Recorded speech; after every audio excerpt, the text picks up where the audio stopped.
Yo, Welcome everyone. I know you're used to having Diamond Cash introduce us, but I'm taking the reins over today. For those of you who don't know who we are, this is the DC Incentive Podcast. My name is Nyron. I am a co-host with Diamond Cash, and today we are proud to introduce one Anthony Pierre. He is a real estate master, a real estate actuary, and he's going to give us advice today on what it means to be a real estate owner and things of that nature. So, if you guys are ready, we're ready. And This podcast has been sponsored by diamondcashincentives.com. Check out these awesome merchandise we have. Wear my message and let it become yours. Anthony, please introduce yourself. how you guys doing? My name is Anthony Pierre. I'm a real estate investor, entrepreneur. Been investing in real estate for more than 22, 23 years. Owner of several businesses, so I'm an entrepreneur. I dive in everything from real estate, software, all kind of different stuff. But one of the things I'm doing right now is I have a State Masters Real Estate Academy, which is an academy where I help beginners to even advance in real estate investors, teach them how to invest in real estate by using 4 simple phases that we teach. Okay. So it sounds like in addition to owning several businesses, you also teach a class. Yeah, we have an academy, man. It's called a State Masters, the Real Estate Academy, man. It's an 8-week course. We teach it, it's online. We allow the students to be able to go at their own pace. We teach them, just various different ways to enter into this real estate game, and we lay a foundation through these 4 phases, which we call 4 phases to becoming a successful real estate investor. Okay. All right. And you know what? Before we delve deeper into that, just walk me through the very beginning. How did you start in real estate? Did you go to college? Did you educate yourself? Just talk to me about that stuff. Well, for me personally, yes. I came up and just like anyone else, came through high school. I was an athlete, played sports, and later won a scholarship and went and played college ball at Western Illinois University. And I went through through college and everything, but I wasn't into anything with real estate at that time, because when I was in school, I was taking special education. So I was wanting to become a teacher and wanted to really teach, students that was disadvantaged. And that's kind of, what I was into. But then later, I kind of changed my focus because I really didn't like certain formats and stuff like that with the teaching industry. And then I was in Illinois, and I really didn't like the educational system that was in front of me back then. So I decided to change my major, man, and do my own thing. And I started really thinking about like real estate and got into sales. And those were some of the things that started to get my interest. So that's kind of how it sparked it. So eventually, I ended up getting out of college and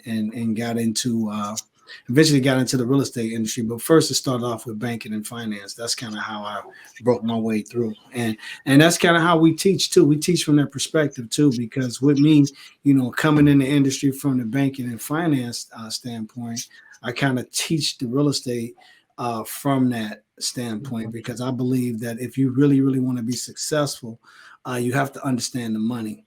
If you don't understand the money, then it makes it really difficult for you to actually be successful. And you miss out on tons of opportunities simply because you don't understand the money. So that's really phase 1, that we teach in our real estate academy. Okay. I don't mean to sidetrack, but I'm so curious. D1, D2, D3, what kind of basketball did you play? I played football, man. I was Division 1, man. Football, D1 football, man. I was Division 1, man. Played for Western Illinois University, man. Home of the Fighting Leathernecks. So yeah, I was down there, man. I played there for 3 years. I went to junior college for 2 years, and then I went down there red-shirted, and then I played my last couple of years down there at Western Illinois University. Huh? What position? I played running back, man, and corner. So oh my God. I was one of the few players, man, that actually played both ways. So how are your knees today? How long ago was that? Like 20, 30 years ago? How are your knees today? How my knees? Yeah.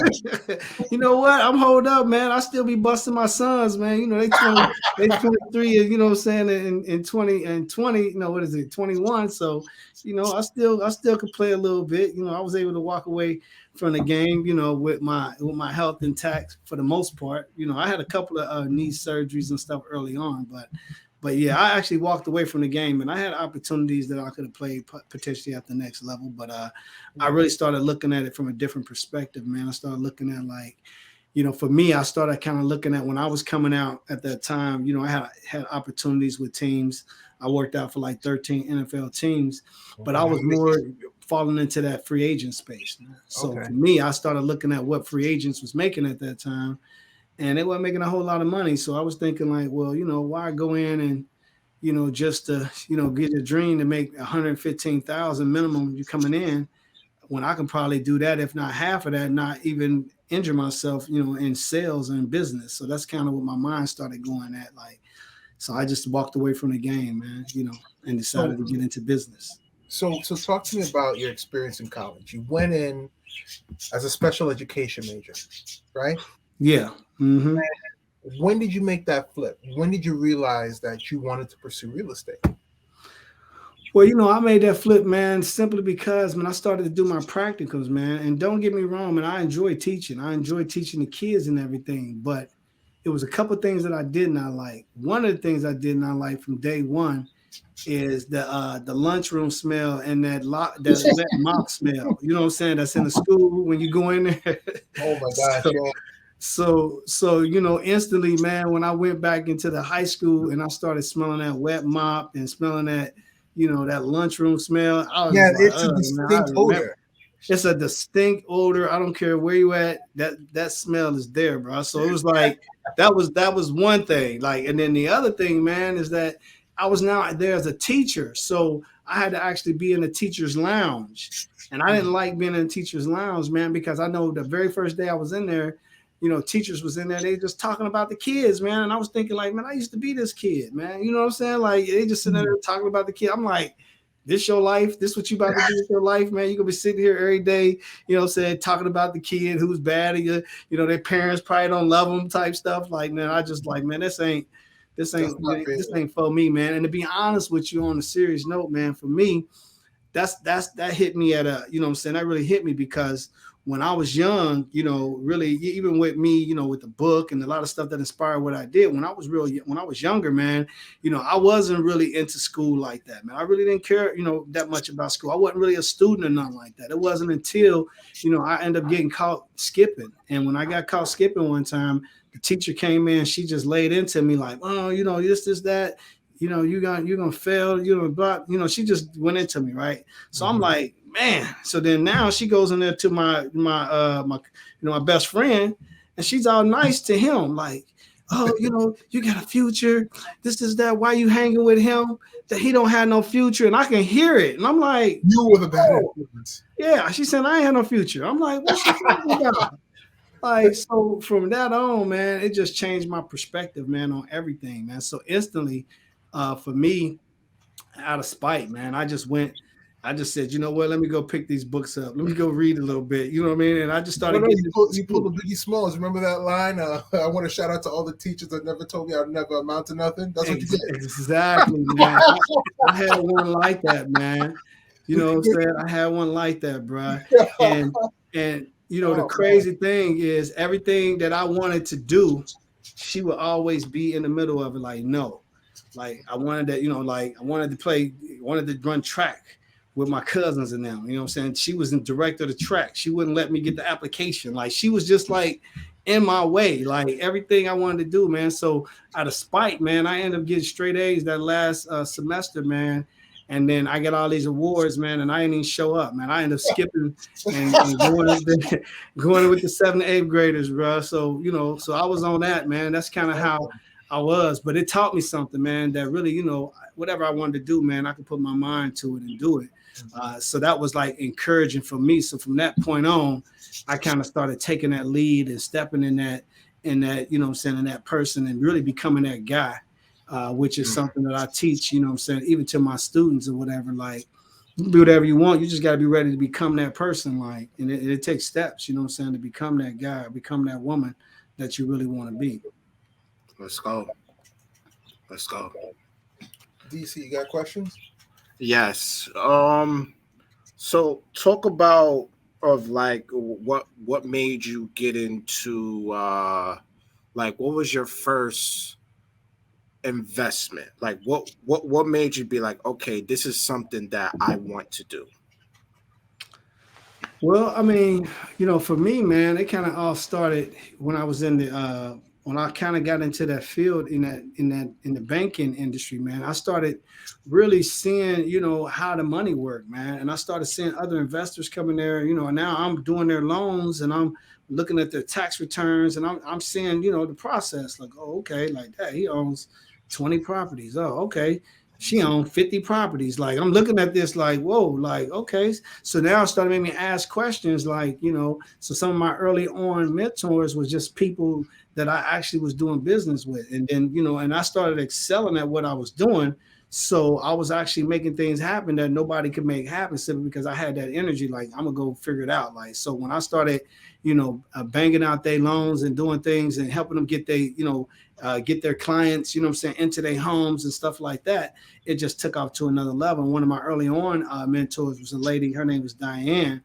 And Diane, man, she was a beast, man. She owned like 50 homes. She was using like this VA strategy that she was using with VA homes. So, I saw what she was kind of doing, and she was using lease options and stuff like that, and flipping them into the homes, grabbing those houses, cleaning them up real nicely, and then turn around selling them and and making big profits on it. And every year she would sell about 10 or 15 of those houses. She'll pick up another 10 or 15 of those houses. So she just kept that pipeline, because by the time they got qualified, got their credits in line, and that's what I helped them do, get their credits in line, get everything squared. And then boom, she'll turn around and then she'll flip that house. They'll buy it from her, so we became close. So that was one of the first, people that I actually started talking to, man. And it started there. And then me, like I said, I was only there because I was trying to get into real estate. I really didn't care too much about, doing the loans and financing. But just like anything, man, I figured like I'm gonna excel at it. We was a Black African-American owned company. So I kind of took pride with that because I actually, my other mentor, which was the owner of that company at that time, he took me right out of college. So, he started really showing me the ropes of business. To the point where, I excelled and I ended up becoming this partner, becoming vice president of that company, man. And we became the first minority-owned mortgage lender in the tri-state of where we was, Indiana, Kentucky, and Ohio. We were one of the first, Black-owned HUD lenders, as well. So that was a big deal for us. But still, that wasn't what my passion was. My passion really was to enter into the real estate game. So everything that I was doing was kind of laying the foundation for that moment. And and really it started with me starting to just understand the game. I understood the money. I started understanding the contracts, started understanding how to put these things together, started being in the back scenes, dealing with, all the intricals in the back, door with real estate, like dealing with title companies and dealing with issues with real estate. So once you start seeing all those things, you start seeing a full picture. It became pretty easy. The other side of it, once you actually buy a property, it's the other stuff that you got to actually really understand that's going to help you be successful. And one of the things is you got to be able to get money. You got to be able to, you can't really get into real estate unless you got some money or you got access to money. So understanding the money was important. And that was the first thing that I understood. And what I first understood was is that people with money can't do nothing with their money unless their money is actually working for them. Right. So a person who got money in a bank account, it really has no value unless they can put that money out for it to continue to make money, because you can't outrun your money. You can't work harder than your money can work for you, no matter what you're doing. So you got to actually invest it. So once I understood that, it changed the perspective of how I actually looked at people, especially people with money. So it kind of dispelled that fear from being able to approach people, that has money, by bringing them opportunities. And I think that's the biggest thing that, a hurdle that most people who enter into the real estate game is they don't really understand how people with money think. People with money need their money to keep making money. If I'm a millionaire today, I'm not a millionaire if I spend $1, because I'm no longer a millionaire. So that million got to continue to keep growing. How am I continue to keep it growing? The best way is to invest it. And I got to beat inflation, right? Because if I ain't beating inflation, then my money, you know what I'm saying, is going down this way, right? So for every dollar that I'm spending, if I'm losing, you know what I'm saying, 20 cents, then I'm losing the value of my dollar. So I got to beat inflation. So that means I got to get more on my money. So I need to actually put my money out there where I'm making 10, 15%, you know what I'm saying, on my money, you know, as often as I can. Because, you know, at the banks, what are you going to get? You're not going to get anything. You're going to get what? Less than 1% on your money? Right. So. No, I hear you. I hear you. I find it interesting that in order for you to get into real estate, you thought to go through the banking industry first. What made you make that connection? Well, I was a black man, you know what I'm saying, coming from nothing and trying to figure out a way to get there. And it wasn't nobody handing out anything and saying, hey, here, young fella, you know what I'm saying, here's how you do it. You know what I mean? So I had to kind of get it where I saw it. And for me, that getting to the bank was the closest way to get there. I had a buddy come to me and be like, telling me about, you know, what they doing in the mortgage industry. Like, man, they making money, they doing this. And I'm like, okay. And I put two and two together, mortgages, real estate. Yeah. What's up with that? Let me go ahead and find out about that. So it was not like I had some type of ambition to do that. I just knew that the number one industry to be in, period, was sales. When I was coming out, I knew that if I was going to make any money when I came out of school, it wasn't going to be in nothing, you know what I'm saying? It wasn't going to be being a teacher. It wasn't going to be that. If I really wanted to make some money, you know what I'm saying, it's going to be in sales, because I knew that the average salary for sales, the average amount of money you make in sales was at least 6 figures. So I knew if I got into sales, I'm at least make 6 figures in sales, or I can make 6, you know, even 7 figures in sales. So it's more sales. So when I knew that mortgage industry was like, okay, that's sales too. Oh, okay, let me get over there and let me see, because I can probably make some money. So that's what I ended up figuring out, man. And then I started putting two and two together. And then I started looking at like other mentors. Like one of my other early on mentors, you know what I'm saying, was like Russ Whitney, Russ Whitney. He was one of the early on guys back in the day. Mm-hmm. He was doing his thing, and I started looking at his stuff. And that was like one of the real turning points, because I went to a seminar with him and with his team. And that was like that turning point, because I had understood the money now. Now I need to understand the real estate strategies and what they do and how they protect their assets and do all these other different things. And then that was like that next part. So just like probably any of you guys out there that went to a seminar and you sitting there and at the end you starting to think like, okay, here it come. Here's the big whammy, right? They about to hit me with some dough and say, you're going to have to bring X amount of dollars. Well, I was in that type of situation, man, more than 20, 22, 23 years ago.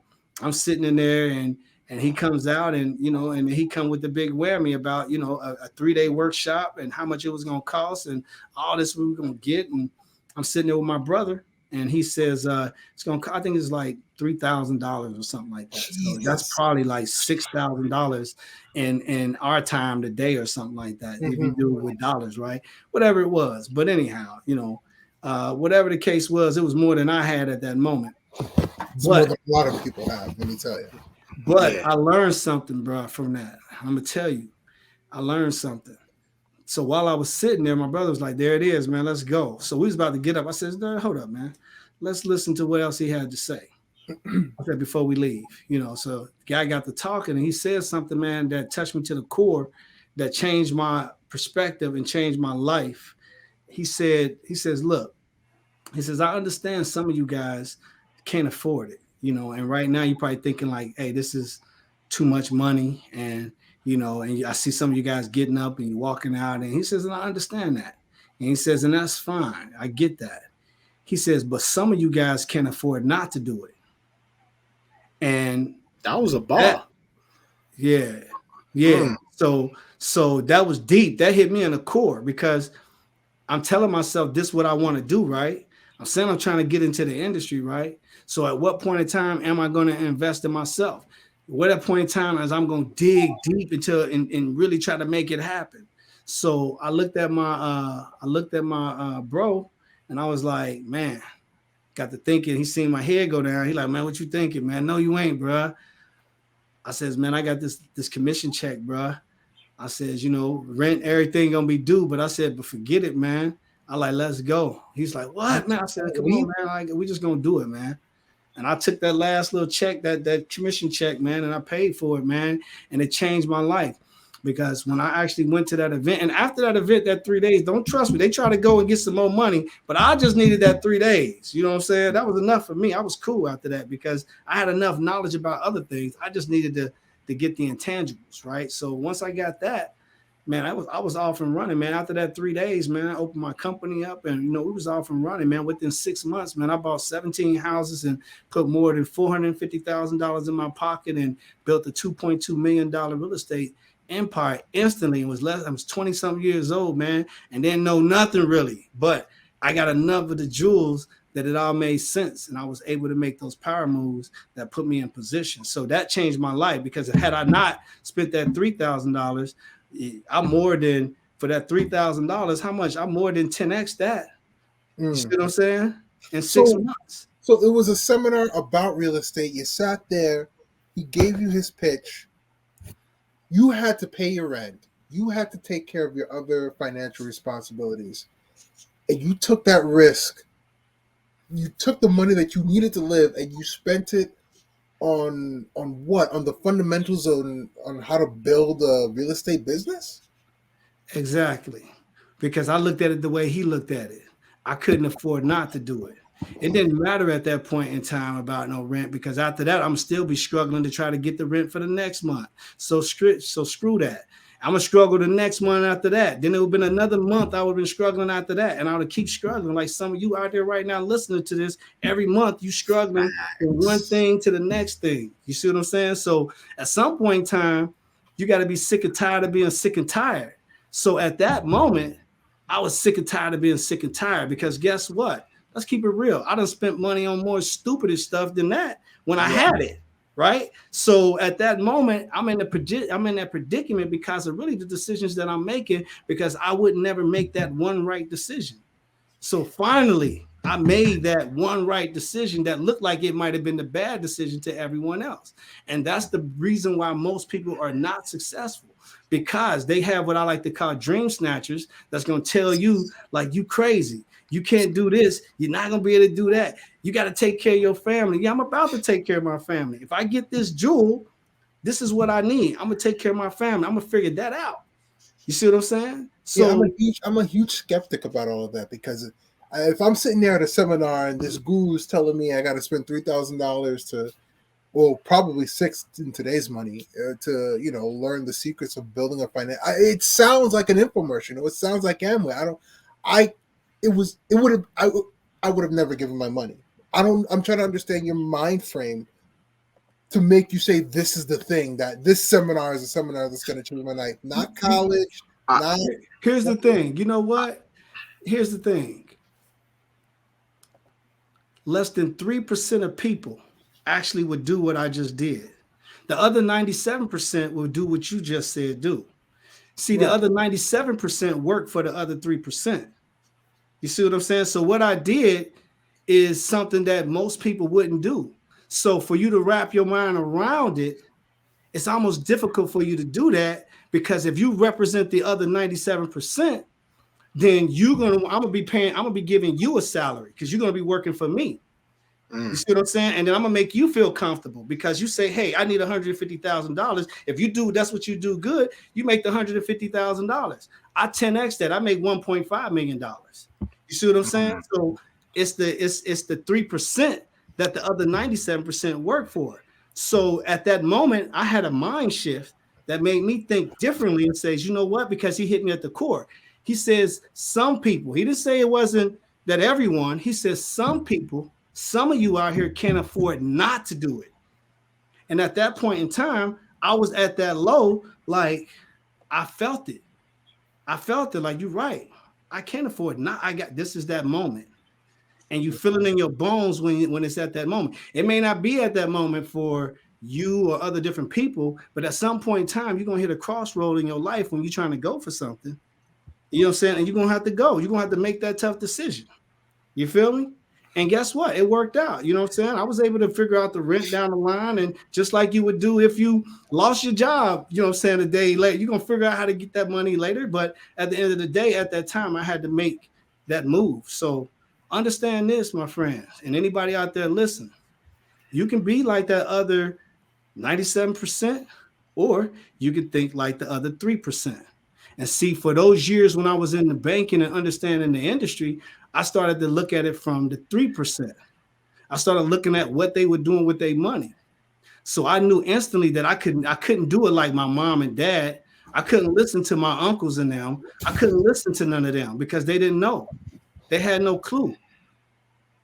They had no. I'll give you an example. Just the other day, I ain't gonna put him on the spot, but I got a close family member of mine, and I just brought him a deal, and he could have made 100% on his money within about 3 weeks.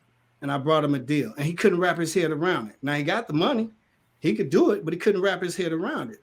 So I take it to a stranger, and he says, "Oh, let's go tomorrow." Let's go tomorrow. He was able to secure his money on a property that's worth over $6 million just to provide this money that this person needed in order to get to the bag. And he was actually going to have control of a property that's worth significantly way more money. But he could not wrap his head around it because he said it sounded too good to be true. So see, how I think is this: when you see something, you say, and I ain't saying you in general, but most of you say, it sounds too good to be true. And when you hear something that sounds too good to be true, the saying is that it's probably what? It probably is not true, right? Right. But No, you can put me in that group of people. I always think it's too good to be true. You always think it's too good to be true? Oh, absolutely. Yeah. And see, with me, I could never go into a seminar and think this is going to change my life, and then well, that's that when you make up that 97%. But see, for me, you know, when somebody bring me something that sounds too good to be true, you know what I say? What do you say? I says, well, sure, let me check it out. Because guess what? It might just be true.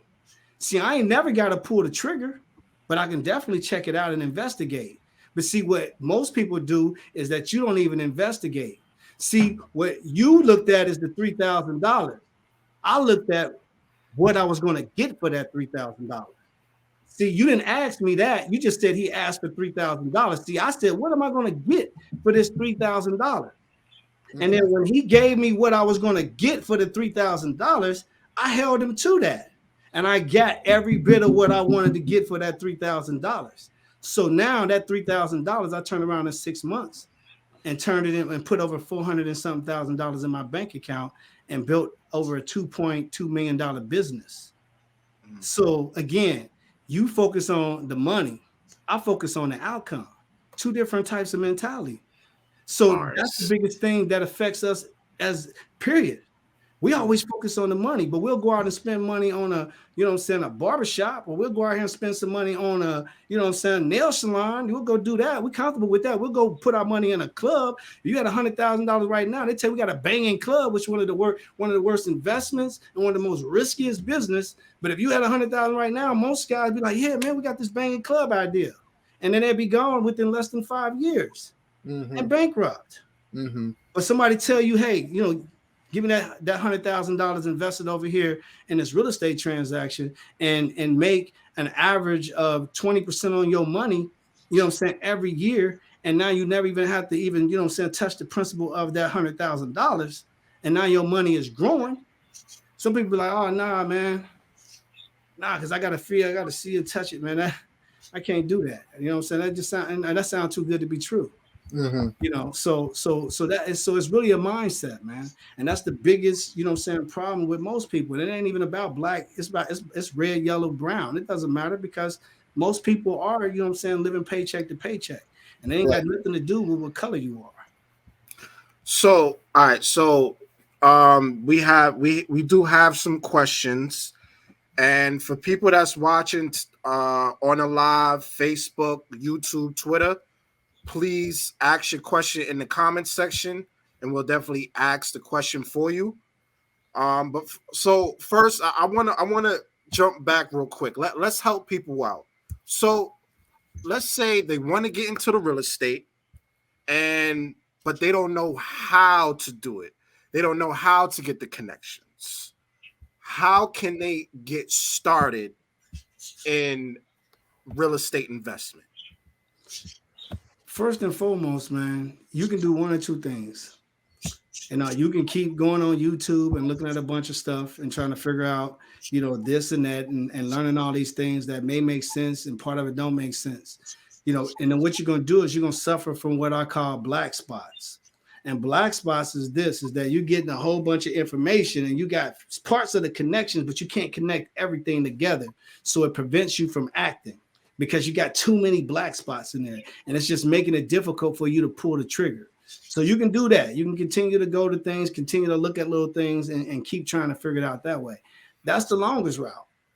Or the quickest route to learning is a mentor, bro. Like that is the quickest way to actually get from point A to point B to get to the money. It's just that simple. So at some point in time, you're going to have to eventually invest in yourself. Just like if you was going to go to college and you wanted to learn a trade. Eventually, when you get tired, you say, man, I'm going to go into this auto mechanic school. I'm about to learn how to be a mechanic, right? It's going to cost you money. It's going to probably cost you tuition, $1,000, $1,700, whatever it is, but you're going to have to eventually invest in yourself. So don't get it twisted. You know what I'm saying? At some point in time, if you're going to get into real estate, you're going to have to invest in yourself. I invested in learning new things just last year alone, probably more than 30 grand. On learning new things that was going to advance me and where I'm trying to go, because I understand the game. That 30,000, I'm gonna keep it real. That 30,000 I spent last year. By the second week, I closed on this deal. Probably the second, third week in February. My company will probably make more than 4.8 million by then. Jesus Christ. So my thing is that I'm giving you guys the jewels. I'm giving you the real. I ain't gonna even hold back from you. My man said, come on here and keep it 100 with you. I'm gonna keep it 100 with you. You could be scared all day to spend the money, and you can sit back and keep your little money under your couch and under your pouches and in your purses or whatever you want to keep it at. But at some point in time, you're gonna have to invest in yourself, man. And that's really, so if you're trying to get into real estate, you're gonna have to invest in yourself. Whether you go to, Grant Cardone or whatever, you go to one of these academies, but eventually you're going to have to go get those jewels. Yeah, you see, I hear Cardone and I think, Naira. Let him continue first. Let him continue. Yeah. Let him continue. So eventually you're going to have to go somewhere to get those jewels. Period. You're going to have to, because I can sit here and tell you right now that first and foremost, you know what I'm saying, that becoming financially freedom ain't got nothing to do with making $1 million. So quit trying to go make $1 million, because it ain't even about that. See, that's the thing, because you're reaching for something that you don't even need to be reaching for. You know what I'm saying? Becoming financially freedom means that if you're making $5,000, if your job is paying you $5,000 a month right now, how can you bring passive income for $5,000 a month? Because the moment you bring in $5,000 of passive income, guess what? You're financially free, because you don't have to go to work anymore if you don't want to. You don't have to clock in, because every month by clockwork, you're getting that passive income in. So that means that you actually need a vehicle that's actually going to bring you in passive income, money while you're sleeping. One of the best vehicles to do that is real estate. So how do you do that? Now, I can sit here for the next couple of hours and give you guys game on how you can do it, but I guarantee you it would never still be enough, because you need training, right? It's just like, you ain't gonna put a kid out there on the training wheel and just tell him to go, right? Nah, well, you gotta, you're gonna go out there and you gotta teach him, you gotta show him, he gotta build his confidence up, because your own mindset is gonna actually prevent you from doing what you need to do and making the decision. So that's why you need mentors. That's why you need coaching. I ain't saying you got to go out and spend no money. I got my first couple of mentors. I learned from it. I was doing business and I was getting information from them as I was going. But I'm just saying that you're going to have to go through a learning process, man. It's just that simple. But if I was to give anybody advice, the first thing I tell you is that you definitely want to make sure that first and foremost, you understand the money. If you don't understand the power of OPM, then it's going to be extremely difficult to be successful as a real estate investor. What does OPM stand for? So we have a question. How do you find a mentor, and how much should a mentor cost? First and foremost, I don't count any other man's money. You know what I'm saying? You got tons of mentors out here that charge what they think they worth. What I think is that you want to get with someone that, you know what I'm saying, you can relate to, you know what I'm saying, that you feeling. You know, you want to make sure that you spend some, you know, a couple of hours or so, you know what I'm saying, looking at their content, what they bring in, what they're giving you. If you like what you see and you like what they give you and it's resonating with you, then you want to continue to get further information and continue to roll with them, because that's really what it all is. It's like you have to get comfortable. And when you get comfortable with someone, then you won't mind, you know what I'm saying, spending the money. See, when I did that with Russ Whitney, I had read several of his books already. So I had kind of got comfortable with him. I knew his story. I understood, you know what I'm saying, who he was, because I felt like he was realer than the other real estate investors that I was looking at that time. You know what I'm saying? He was keeping it real. Like, he said stuff that made sense to me. Like, you know what I'm saying? You know, the number one thing you got to understand with real estate investors, most of them is cash poor. So I didn't know that. He says, most of them is cash poor. He says, I realized that after I had millions of dollars of real estate, that I didn't really have no money, because I had a bunch of real estate, but if you asked me for $1 million, I couldn't give you $1 million. So he had to figure out, how do I get $1 million? How do I get the money? You see what I'm saying? So that if I needed to go get $1 million or $2 million, I can go get that. So stuff like that resonated with me. Like, yeah, you know what? He keeping it real. You know what I'm saying? Like, as he was going through his transitions, this was 20 whatever years ago, 24 years ago. So those things, and then now my career, you know what I'm saying, in 20 years. And again, for those of you who don't know my story, it ain't been perfect. You know, like I said, I got out the bag, I got out the gate fast, young, as a young entrepreneur, made tons of money. But then in 2009, I made one of the worst mistakes in my life that ended up costing me 6 years in prison. So most of y'all don't even know that. Wow. There's a story there. You got to tell us that story. Yeah. See, you don't even know who you're talking to, man. No. No, but for real, man. Like, you know what I'm saying? So helping a friend. You know, helping a friend, bro. So the thing of it is that, you know, one of the things you have to understand, this is for you out here, and everybody can relate with this, especially coming from the Black community. We grow up and we see things, and we're around things that we should never see. We experience things that we should never experience. And we pick up habits and things that we probably shouldn't even have. And one of the things is just being in the streets, man, and being around our street guys, man, that's doing their thing. We grew up around them. Sometimes we idolize them coming up, right? And even if you broke away from that, if they reaching out to you because you're doing good, you want to reach back to help. And I was in a situation with the same gentleman. Matter of fact, I mentioned earlier, she told him he was going to go off and do all these amazing things and told me I was going to be nothing. I go off and become successful in real estate. He's a successful, you know, streets pharmacist. You know what I'm saying? He's doing that. You know what I mean? So two different worlds, right? So he was in the jam. I'm trying to help him, and I reach down and I get caught up in his mess, and it boil over to me. And a lot of people looking at me and says, "Oh, this is the guy with the commercials. This is the guy." So who you think they came after? They came after me like a pit bull. They came after my real estate. They says, "Oh, he probably is the man behind the scene. He doing everything." So I end up trying to help somebody. I end up costing me everything. So at that point in time, I learned something. You know what I'm saying? I learned something, and that's what really changed my life and made me look at things entirely different. You know, I was a victim of bad association. So sometimes, man, you got these friends and family that's out here and doing what's right. That don't mean, you know what I'm saying, you can still love them from a distance, but you got to be careful about where you're trying to go and what you're trying to build, because they won't do it on purpose. But because of what they're doing, it can ultimately cost you, you know what I'm saying, years in time, or even cost you your life, because it can spill over into your own house, you know what I'm saying, because of what they in. And they may not be purpose. They love you to death, but they can't also control the environments around them and what may happen based off of their decisions. But you can. So that's what I learned, man, because at that time I had a wife, you know what I'm saying? Well, actually I was divorced, but I had 4 kids, man. My youngest daughter was 2. Both my sons was 8 and 10. My oldest daughter was 16 years old.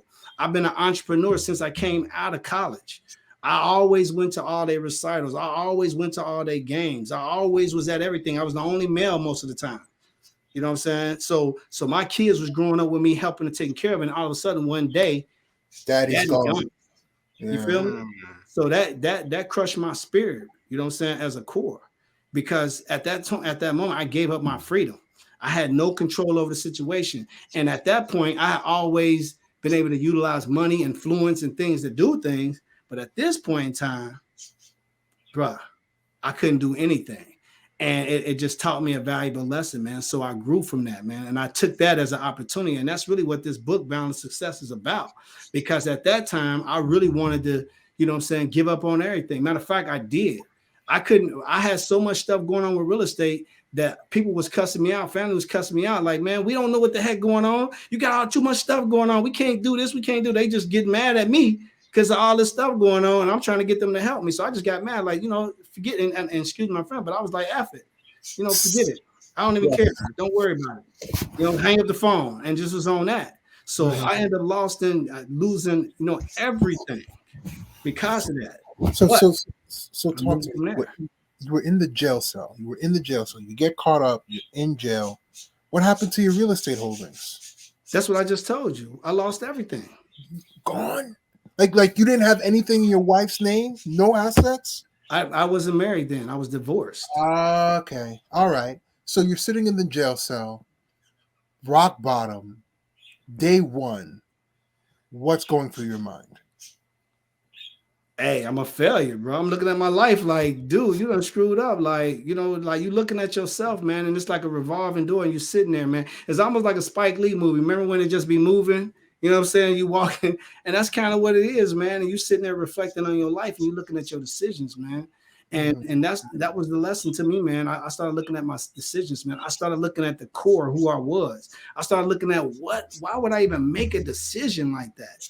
You see what I'm saying? What made me make that decision was simple. You know what I'm saying? To help him, but he owed me money. So I'm helping him to get his money so he can pay me. So I put myself in harm's way. You see what I'm saying? So for maybe 30 grand, I ended up losing a business that was doing close to $40,000-$50,000 a month in revenue just on real estate. So and I traded that in for $20 a month. Okay, so talk about the risk of real estate. About like when you talked about losing everything, when you hit rock bottom. So how can we avoid that to happen? First and foremost, you have to make sure that you protect your assets by making sure that you set things up in a way where your corporations, your businesses can be ran without you being there. So that means you have to extend other people to be involved with what you're doing. That means that you got to take your kids in them and start teaching them the game. So that way, if something were to happen to you, if you were to die, that they can step right in and be able to know what they need to do. And that you got the proper paperwork, the proper trust and things in place in terms of in order what will happen, whether you die or whether you get sick or whether you become a vegetable. See, I didn't do that. Because I was doing I was a one man, you know what I'm saying, doing everything. You know what I'm saying? I had workers that was working for me, but as far as internal in the business, I was the first in my family really to become a real estate investor. So that nobody understand what I was doing. They were just proud of me. You know what I'm saying? You know how it is. Like, that's my man. You know what I mean? Like, he doing his thing. You know what I'm saying? But you try to get him to come and help you. They like, nah, bro, that's too much for me, man. You handle that. That's you. You know what I mean? So you got to actually bring people in. You got to bring in brilliant minds. You got to actually bring in people that's smarter than you to help you to be able to continue to grow what you started. You just the beginning. You know what I mean? So when you getting into this game, you want to actually create it in a way where it's actually organic and it continues to grow. And that now you put in systems in place that anybody can do. Because it's a system. You feel me? So like if I sat down and taught both of you guys my system, you know what I'm saying? And then I watch you do it over and over again, then you perfect the system. Then I know that, you know what I'm saying, I'm going to be okay. And then you're going to probably end up doing that system even better than me. You see what I mean? Because you're going to perfect it and get better at it and continue to evolve it while I'm doing other things. You get it? So that's how you protect your assets, man. You put the right type of paperwork in place.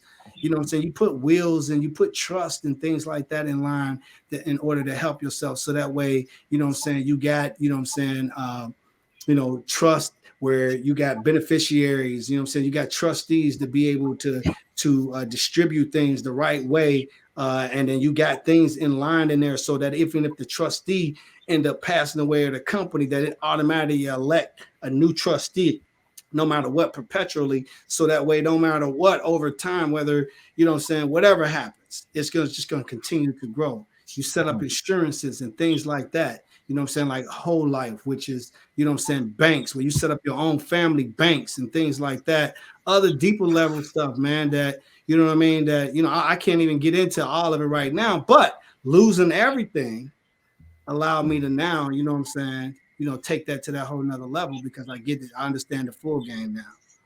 So everyone, I just want to piggyback for what he's saying. If y'all just caught on, he said insurance. So so that's a whole nother podcast you talking. So you're talking about so he's talking. I just want everyone to piggyback for what he's saying. I know what he's talking about, and some people I think they really need to talk about insurance. You have whole life insurance, and you have IUL insurance, that's a whole nother podcast. Which is I can hear you in your yes, voice. which is that you can be your own bank, but that. I'm gonna just leave a. Like I said, man. I'm trying to school them a little bit, Diamond, man.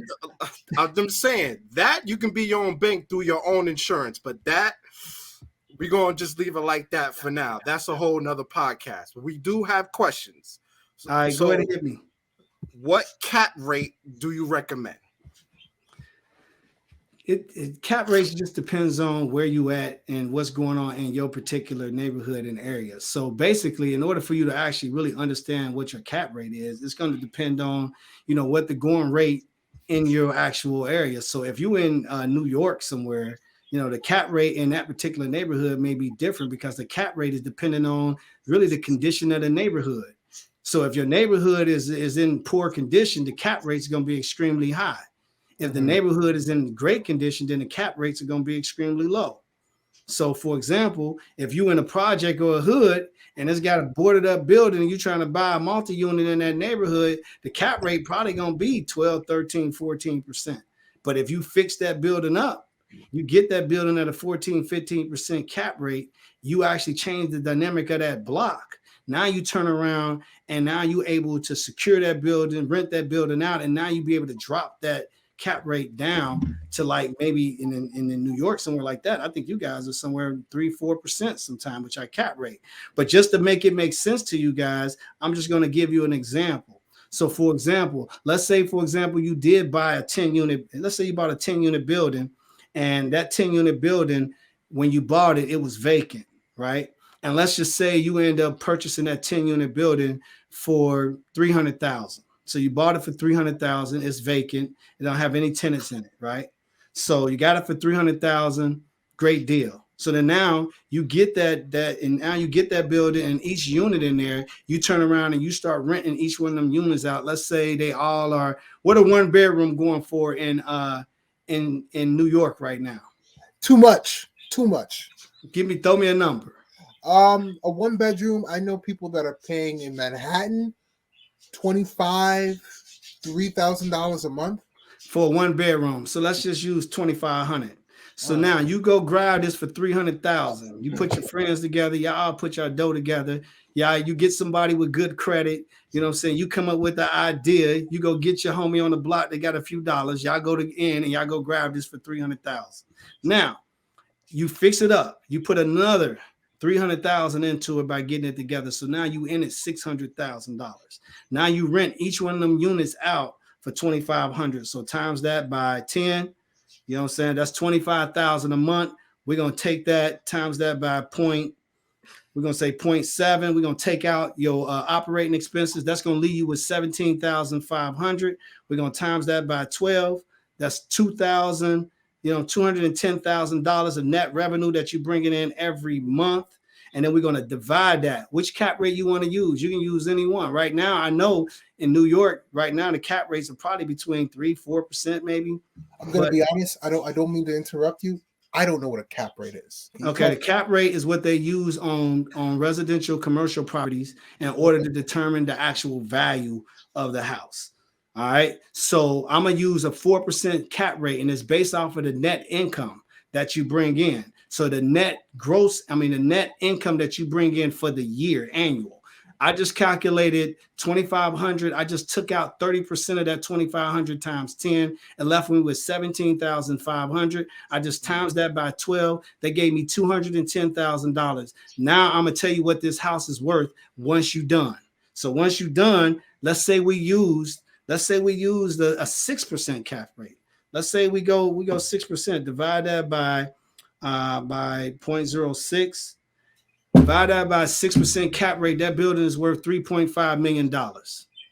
So now you went in with your friends. Y'all came up and strung and put together $600,000 by using your credit and everything. Y'all had an action plan. Y'all put it into place. Y'all turned around, and now you go to a bank. You take that $3.5 million, any bank in America will give you 70% loan to value. They ain't gonna ask no questions. So now you go to a bank because there's no risk to them.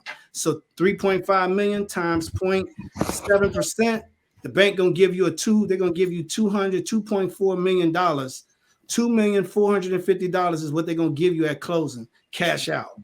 So now you're gonna pay off the $600,000 that you owe. So minus the $600,000.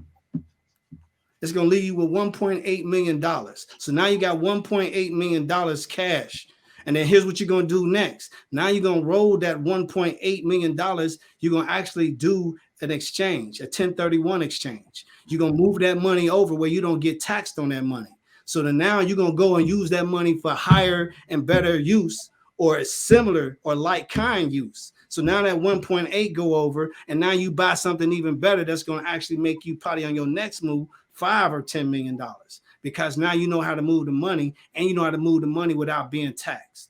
So there you go for your cap rate question. Wow. That was, oh man. So, okay. So, so talk about the tax deficit, please. I think people need to hear that.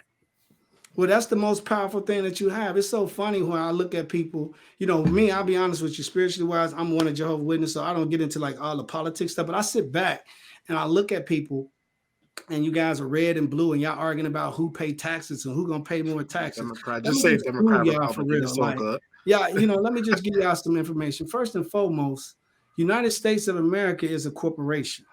First and foremost. New York is a corporation. All right. You know what I'm saying? I'm in Cincinnati, Ohio. Cincinnati is a corporation. All right.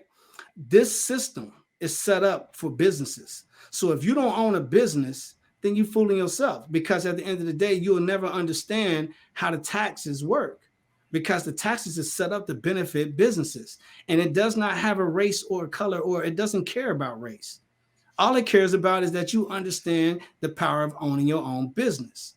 See, owning your own business allows you to be able to take advantage of tons of tax breaks, and also be able to take advantage of things by owning a corporation. Whereas, for example, I gave you that example with that building. Now, if you actually took back your communities, you could potentially work with your city, and they'll subsidize you. Instead of you coming up with that $300,000 that you needed to rehab that place, they'll give you the money to rehab it, which you don't even know that. So now owning a business puts you in position to not only take advantage of government grants and other things like that, it puts you in a position to take advantage of all the taxes breaks that you can take. And now you can break everything down, and now you can take yourself a salary, and you can actually write down all the rest of the stuff and bring it down as much as you can. I did 1.8 million one year. I paid taxes on, I don't know, $60,000-$70,000 or something like that, off of 1.8.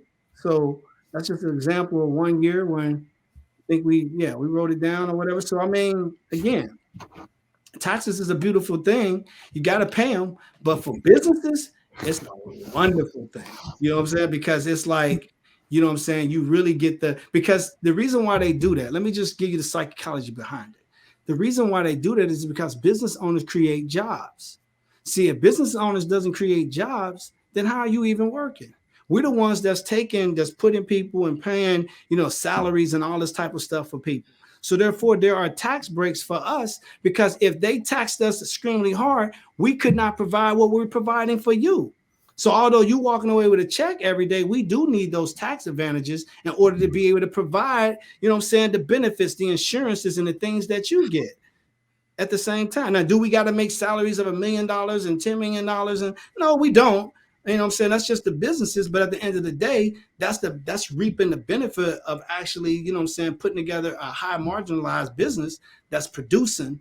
And that's why you see people like Beso, or whatever, all those guys that are billionaires and stuff like that. It's just they're reaping the benefit of a product and a brand that they done mastered and been able to put out there. That's actually doing something that's amazing, that's changing people's lives. When you think about, ordering something, who would you rather order it from? Would you rather order it from Amazon or order it from one of them other, places? You're probably gonna pick Amazon because you know that it's gonna come on time and it's gonna come quick. Why? Because they built that brand.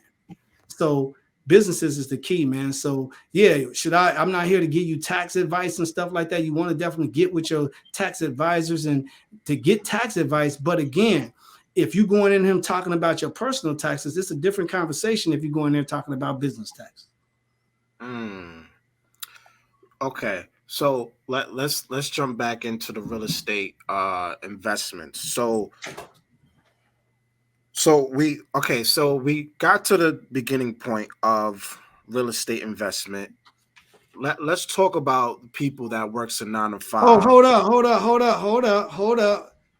Bengals going to the Super Bowl. Let me go and say that right now. Congratulations. Bengals going to the Super Bowl. That's no, you beat a black quarterback. Congratulations. Right now. Yeah, congratulations to the quarterback. There we go. There we go. Look at you had to make that announcement. We gonna rep for New York and the rest of all of y'all that ain't get there this year. We love y'all. You know what I'm saying? Okay. Y'all usually dominate, you know what I'm saying? But we got it this year. There it is. Congratulations. Listen, I'm gonna go for my Giants, okay? There it is. Hey, I ain't mad at you, but that's what I'm talking about, man. Okay, I'm geek now. Come on, we got some more hours. What we gonna do? Let's do this. Let's heat it up. I said, if you're please, your questions, or if you're listening on YouTube, Facebook, Twitter, put your questions on the chat, please. Please put your questions on the comments. I'm sorry. Yeah. So I have a question in regards to real estate, right? Okay.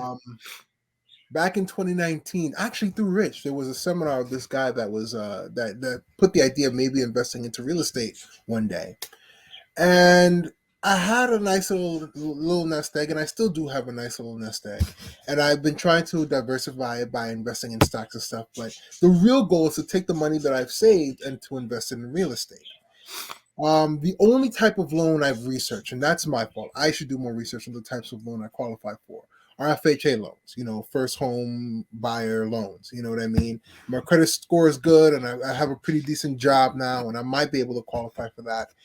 But as somebody that is trying to own maybe a multifamily property, maybe a multifamily home, what steps can I take outside of an FHA loan to maybe get my hands on one of those properties? Well, first and foremost is that why would you step outside of an FHA loan? Why wouldn't you just go get an FHA loan? So first and foremost, FHA, let me just tell you, FHA, they're going to give you 96.5%.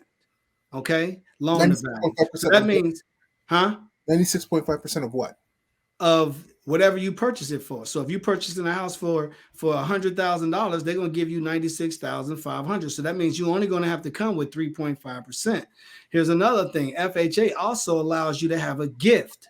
So much money can be gifted by your family members as well. And then also they allow you to use down payment assistance programs, which right in your city right now, you got tons of them where they'll give you a grant for that down payment. So you practically can get that house with no money, period, out of your pocket. And then fourthly, if you bought a actual multifamily, you can actually live rent free and bring in cash flow. And then now you'll be making a real power move because now you'll be on your way to what I just talked about earlier, which is financially free. That's the idea.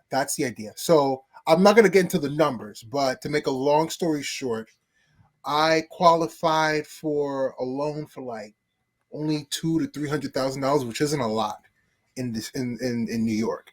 and in order and every time I came back to them with the documents that they needed, I went through, what did I go through? I went through like several different agencies. I think I went through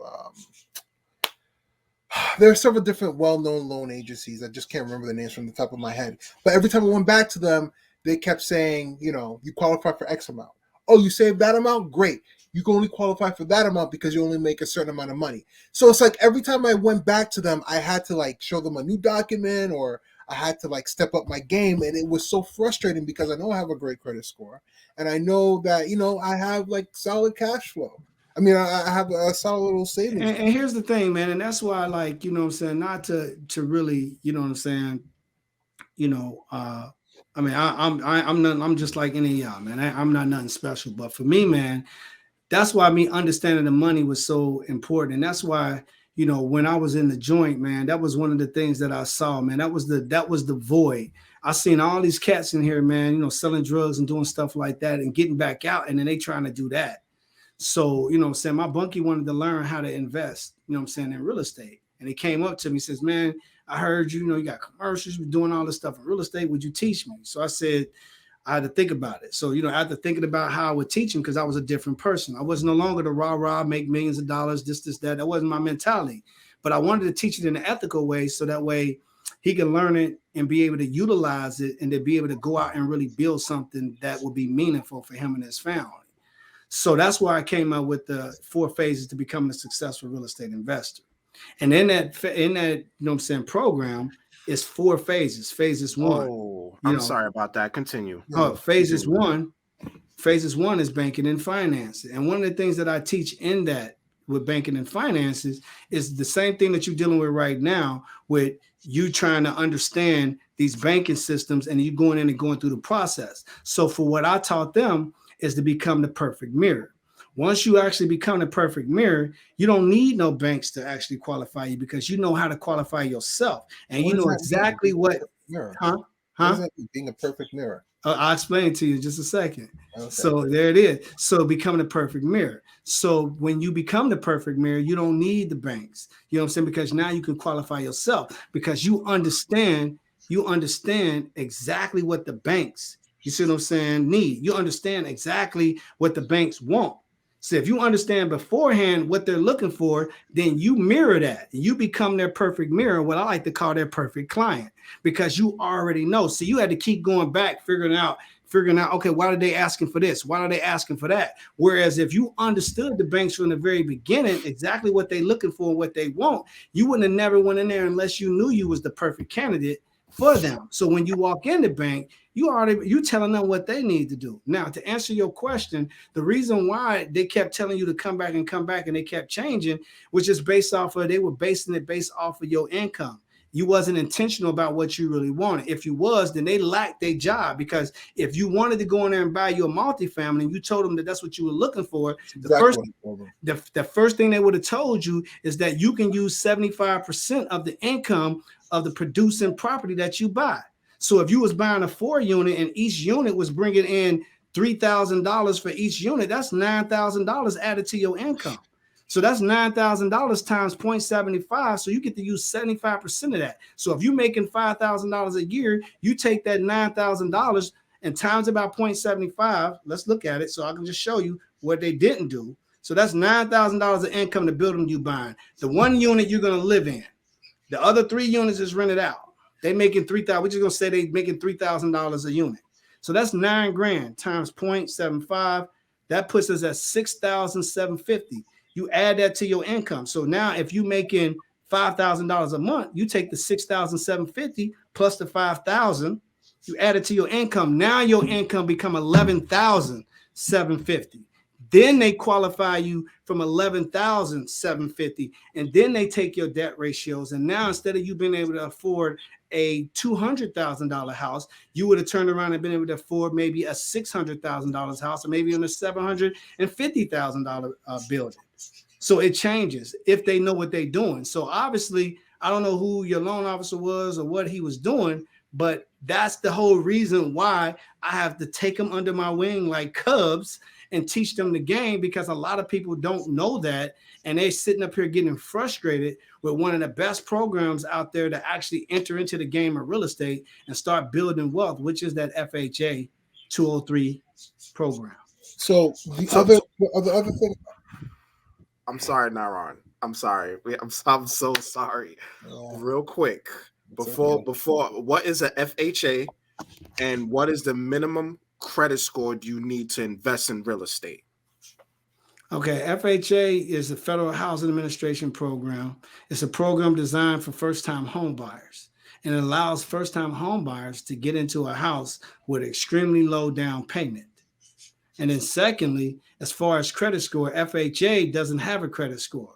However, the banks that utilize FHA, which is a government-sponsored type program, the bank may require a credit report, but a credit score, but FHA doesn't have a credit score requirement. So what that means is that you have to check with the actual local bank that you're going to go through, or local mortgage company that you're going to go through, and see what their requirements is. Now, sometimes it could be as low as 600, but most time it's probably going to be between 620 and 640. It just depends on this particular lending institution, because FHA give the lender that right to decide in terms of credit risk. But you got some lenders that may go as low as 580. It just depends on the lender and what they're willing to do and what their requirements are. So the lenders aren't universal. They're not universal, so they're not going to all have the same. You might find a lender and he'd be like, "We cool at 600." It's just about you going to check it out. Or it's just about building, working on, increasing your credit, which there's a lot of different ways to increase that credit score and increase it relatively quickly. Okay. So we do have two questions from the comments. What do you think about group buying, and do you think we are in a bubble? And then Naron, you can ask your questions after. Okay. Group buying, dealing with syndications and REITs and stuff like that is a great way to increase and to get into the real estate game, because you become, part owner of amazing projects that are going on, and you get amazing returns on your investment. And it's one of the ways that people continue to grow their wealth, because if you can get a consistent return of 8 to 10% on your money from investing in REITs and investing in syndications like that are actually buying major, commercial properties and things like that, you can easily grow your wealth. And in those type of programs, they usually hold your money on average for about maybe 3 to 5 years. But they do have contingencies laid in there to get your money out under certain circumstances or emergency situations. You just got to make sure that if you invest in them, that you understand if there was an emergency and you need to get your investment out of that, how you can do it, and if there's any penalties involved. And then the last thing, the bubble burst. That's a good question, man. Everybody keeps saying that, the bubble's going to burst. The bubble's going to burst. The bubble's going to burst. That's cool. Let the bubble burst. People make money when the market going up, and people make money when the market what? Goes down. So it don't even matter if the market works. So what you need to do is understand, okay, what if it do burst? What should I be doing? That's the real question, because every market is going to burst and it's going to bubble. The bubble going to burst eventually. It is. Everybody's trying to estimate when it's going to happen, but it's hard to predict that, simply because right now the whole world is in a trick bag with this pandemic. So every government is having to support, their countries in certain ways in order to keep stability, to avoid, everything breaking down. So as long as there's this inconsistency, and it's hard for us to know where we can let the normal naturalness of a market take place, then it's going to be difficult, because even when the market seems like it's tilting hard the other way, the government may have to step in to balance it out, because they don't want the market to fully collapse. So the market is still doing this and doing this and doing this, and it's continuing to do this. And it may continue for the next couple of years. But if the market busts, then it's just an opportunity on the other side. So you want to make sure that you're in a position that if the market do change and the conditions do change, that you're in position. I was talking to a lady the other day, and she's out in California, and she has like 3,000 foreclosures about to come up. You know what I'm saying? So there's tons of foreclosures, whether it's in New York, around the country. Those things are coming.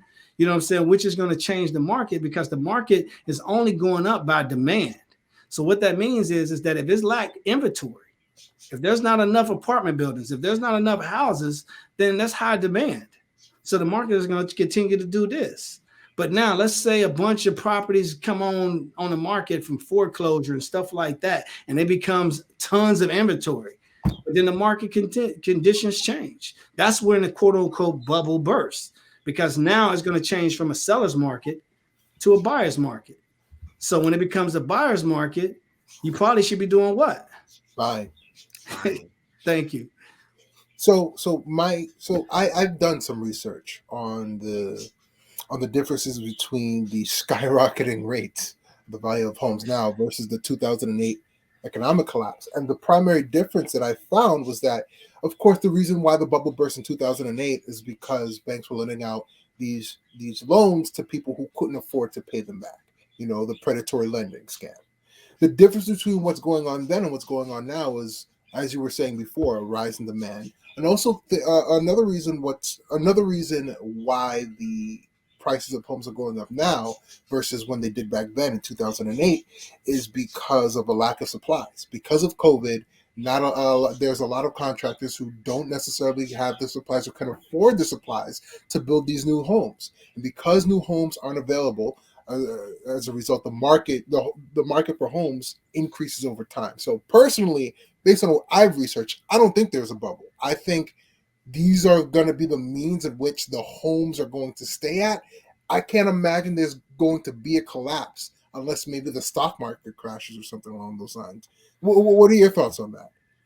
I mean, I think everything you're saying is valid. But again, you know what I'm saying? You're looking at humans, man, and don't ever get it twisted, man. At any given time, the market can turn a different way, whether you believe it or not. It can turn like this. You know what I'm saying? And I'm gonna tell you this. I'll tell you a story. I got a $26 million lesson that I end up getting. And when we first came into the market, we was doing real estate and we also was doing stock market investing. And kind of the two leverage each other's out, because if people assets, you know what I'm saying, they lose their assets, then they don't have no money to invest those things, and they can't lend money and other different things, because if they lose their assets, where are they going to get the money from? Right. So it affects everything, right? It affects the banks. It affects everyone. See, here's the secret. The banks is nothing more than a big Ponzi scheme, period. Because right now, if you went to the bank tomorrow to try to get your money out of it, if everybody went to the bank tomorrow, they can never get their money out because the bank won't have it. See, the bank takes your money and it invests it on the Forex market every night. So that money is not there. And they're taking your money and they're making millions of dollars off your money. That's why they have you put it in a savings account. And that's why they get angry when you touch your savings account, because they're taking that money and they're investing that money. So understand the game. That's what they do. And then what they do then is now they take your money also, and then they lend your money out, you know what I'm saying, and get interest on your money. And they pay you 1%, and they're lending your money out, and they're getting 8 and 7 and 6 and 3 and 5%. See, on average, they can get the rate right now at 0%. It's not costing them anything. The Fed is practically not charging them anything. So if they charge you 1% or 2% interest rate, the banks is making tons of money because the Feds is not charging them anything. So to really answer your question is that don't ever be overconfident in this market in terms of what you think is going to really happen, because you really don't know what happened. What you have to know is that when something does happen, what's the next move? Because that's where the real millionaires are made. If you don't know what to do, you know what I'm saying, when it does happen, because you get caught off guard because you believe that nothing's going to happen, this is going to become the norm, then you're going to lose your skirt, because that's what happened to us. We was investing in a market unlike it never had seen. You had the .com boom back at that time, and everything was just going amazing, and everybody was saying the same thing. The market is amazing. This is going to happen. These .com companies are the next future, and this, that. So we was rolling. We had two accounts. We had a hedge account and we had a regular account. And I'm going to teach y'all something. We had two different accounts. The hedge account was for if the market ever changed. The main account was the account that we was rolling, and we was making sometimes $14,000, $15,000 a day. So sometimes in seconds. you know what I'm saying, trading options and puts and stuff like that. Now I'm getting a little bit into investment stuff, but all the stuff is interchangeable. But here's what happened. You had 9/11 hit. Did nobody expect that? Boom, 9/11 hit, changed the whole game, changed the whole market. We was young guys. We was 26, 25, 26 years old. We ain't lived long enough to see what took place. Hadn't been on the earth long enough. So we watched the market do this. Bang, it just collapsed. I'm out here dealing with the real estate. My brother's dealing with the stock stuff. One day I go to him, I say, bruh, what happened? I see we losing millions of dollars. What's the deal? You know what I'm saying? And he like, man, I don't know, man. I put these leverages, this happened. I ain't never seen the market like this. And so I asked him a question. I says, well, are you using a hedge account? So he gave me this look like, bro, like, no, I didn't even do nothing with the hedge account. I said, why you ain't use the hedge account? I said, that's the whole reason why we set it up, just in case the market conditions change, we can play the other side of the market. And he was like, man, you're right, man. He said, man, I apologize. Let me go see what would have happened if I would have actually hedged it like I was supposed to. So for about 3-4 hours, he go back, rerun the numbers. If he had to just did exactly what our plan was, if the market conditions change. And then he came back and he says, bro, you know what? He says, you know what would be worth right now? I says, what? He said, we're worth $26 million. Jesus. Had I actually did what we said we was going to do. So don't get it twisted, man. You got to understand what you're supposed to do when things don't go right, because that's a $26 million loss. And that affected us. And that put us in a predicament that ultimately made me make bad decisions down the line that ultimately sent me to prison when I should have had that $26 million that we worked hard to get and not even been in that predicament. So my point is this. Everything that you're saying is right. But understand, though, you have to also know what you need to do on both sides of the market. If you don't understand the game and how the game is played, then you don't want to get in the game because you're going to get slayed on the other side simply because you ain't going to see it coming. Oh, okay. So can you explain a hedge account? Okay, a hedge account is an account where you're setting up where you actually you're going to play the other side of the market. So for example, the hedge account is set up that like while the market is going up like this, you're putting yourself in a position that if the conditions change, you're going to pick it up from the hedge account and ride it back down. And then if it keeps going down, the hedge account is going to do like this while your other account is doing this. So while the hedge account is going up, if the market crash, then the hedge account blow up like this. So then now it end up hedging what you had. So even though you might have depleted a lot of what you had in your main account, the other account just skyrockets and take off. And then now, you know what I'm saying, you protect yourself. Or if it goes down significantly and then the hedge account kind of go up, it balances out the losses. So therefore, you don't lose a lot of your wealth, you know what I'm saying, because you was hedging it. You know what I'm saying? So it doesn't, the market don't necessarily have to crash. It can just kind of hedge it and keep you balanced. So that way, okay, we are all right. So then now when the market's stable, you can go back to doing the investments that you were doing. But if the market ever actually crashes, you on the other side and you able to ride it up, and it's going to be a significant, huge, big, you know what I'm saying, return that you're going to get because you learn how to play the other side of the market. But again, I'm getting into other stuff, man. This is good. I'm giving y'all all these jewels for free, man. Look, I want to see you catch my bill, man. Like, give me that address, man. Drop me the address, man. So is a hedge account sort of synonymous with shorting stock? You know how you can bet against a stock? Yeah, it's similar to shorting stock, but that's what you would probably be doing in that hedge account. But a hedge account is a separate account designed simply for that. So you can short the stock and be able to take advantage of, you know what I'm saying, a market, you know what I'm saying, market news, something tragic happening in that can affect, like COVID-19. When COVID-19 hit, if you had a hedge account, you know what I'm saying, you was hedging it and you knew that it was looking bad. So if you was hedging it, you probably would have benefited a lot, especially when the market had dropped like it did that first month and a half, 2 months. You know what I'm saying? You could have made tons of money, you know what I'm saying, at that particular time, simply because the market, you know what I'm saying, went down significantly and then it stabilized and it ended up coming back and it's been going up ever since. But that's really what a hedge account is. But you got to understand the game. And again, you have to be trained. You know, again, you have to get mentors. You have to have people that's going to invest in time, you know, like we're doing right now. These cats right here brought me on the show to invest in you. Y'all got to show them some love. You know what I'm saying? They asked me to come and give you guys. They said you guys were tired of gurus coming on here and not answering y'all questions, hell yes. not helping y'all. Yes. You know what I'm saying? Get somewhere in life. You so gotta I told your them, nose to the hey, Bronx, bro, bring me on here. I'm gonna make sure that you know what I'm saying they get whatever it is they looking for. I'm gonna go on and give it up. I ain't gonna hold nothing back today. So that's where we at. Yo, let's go. Yo, shout out to yo. Come on, let's go, man. Shout out to you, Diddy. Let's go. Yo, let's go, man. All right, so before we get to the next question on the comments, I think this is a really important question because recessions happen, I believe, every decade. So how can we be recession proof? You know what? One of the best ways to be recession proof, man, is to create passive income and to create multiple streams of income. You have to have multiple ways that you're making money. Give you an example. I was doing $1 million project.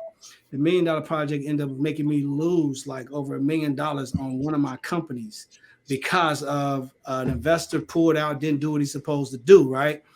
However, had that been the only stream of income and all that I had going on, I probably would have went bankrupt from that project.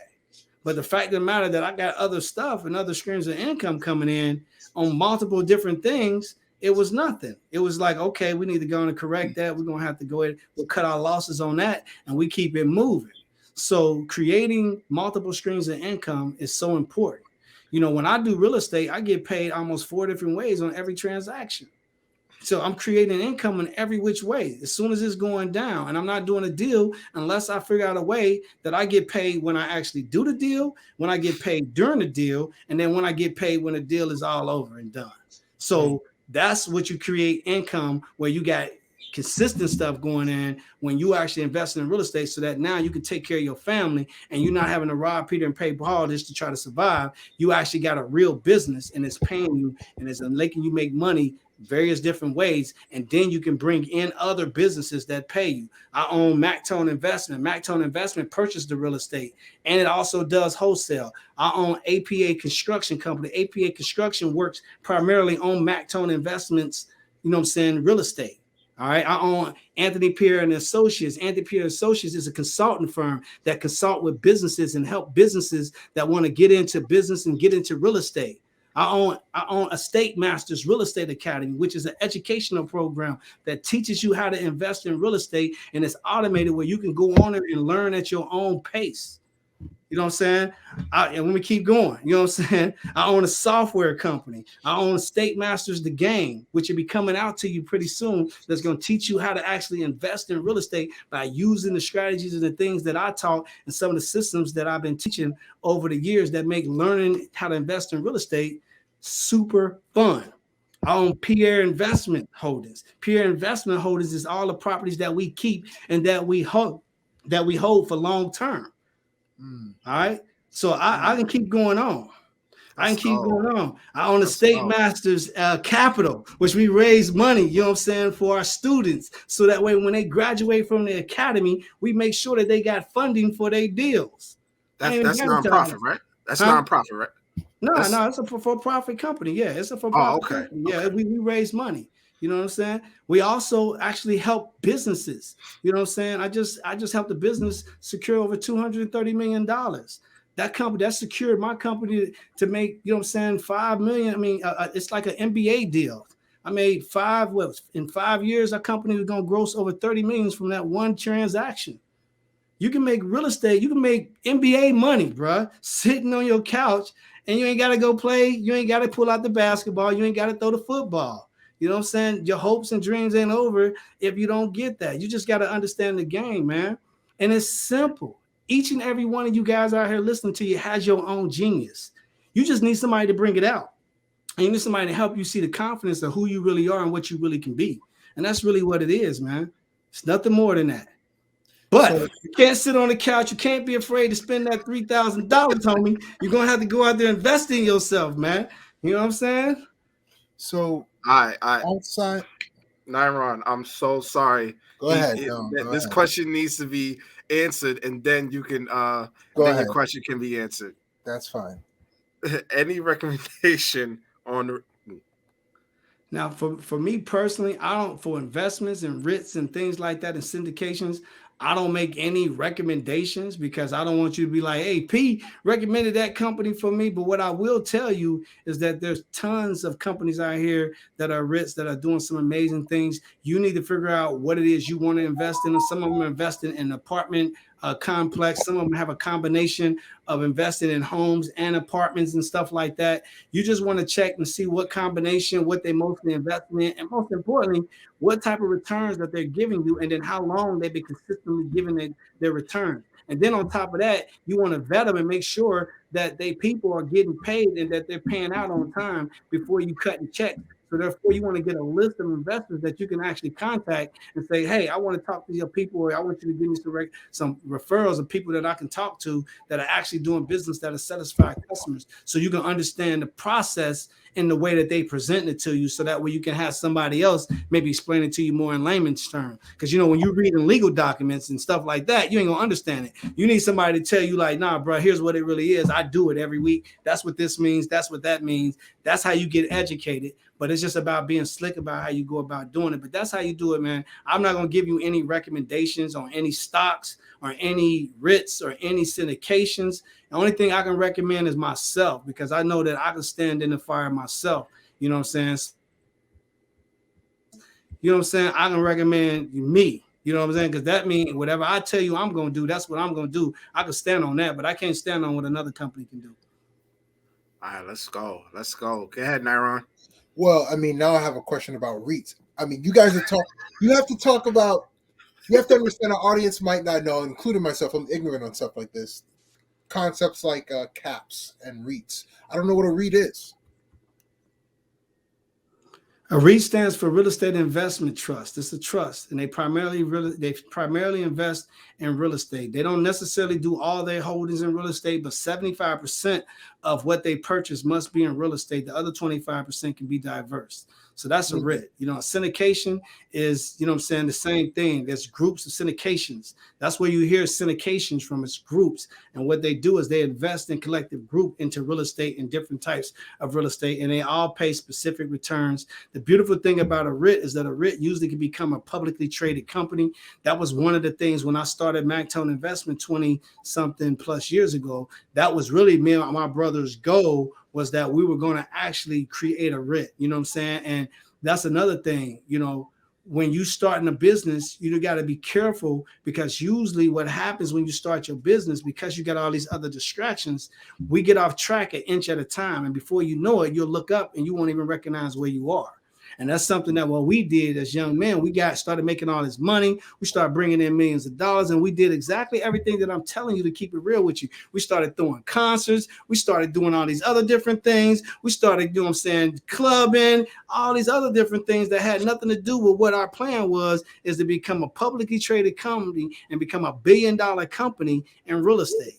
And we had already been on our way, but we lost track, simply because we was young and dumb and didn't understand the full game. And we had some little bit of success, which each and every one of you will, but those who are focused and they stay the course is the one that's going to. Hey, you breaking up, Anthony. You breaking up, to the end. You breaking up, Anthony. Can you say that again, please? Can you hear me? Yeah, I can hear you. Yeah. Okay.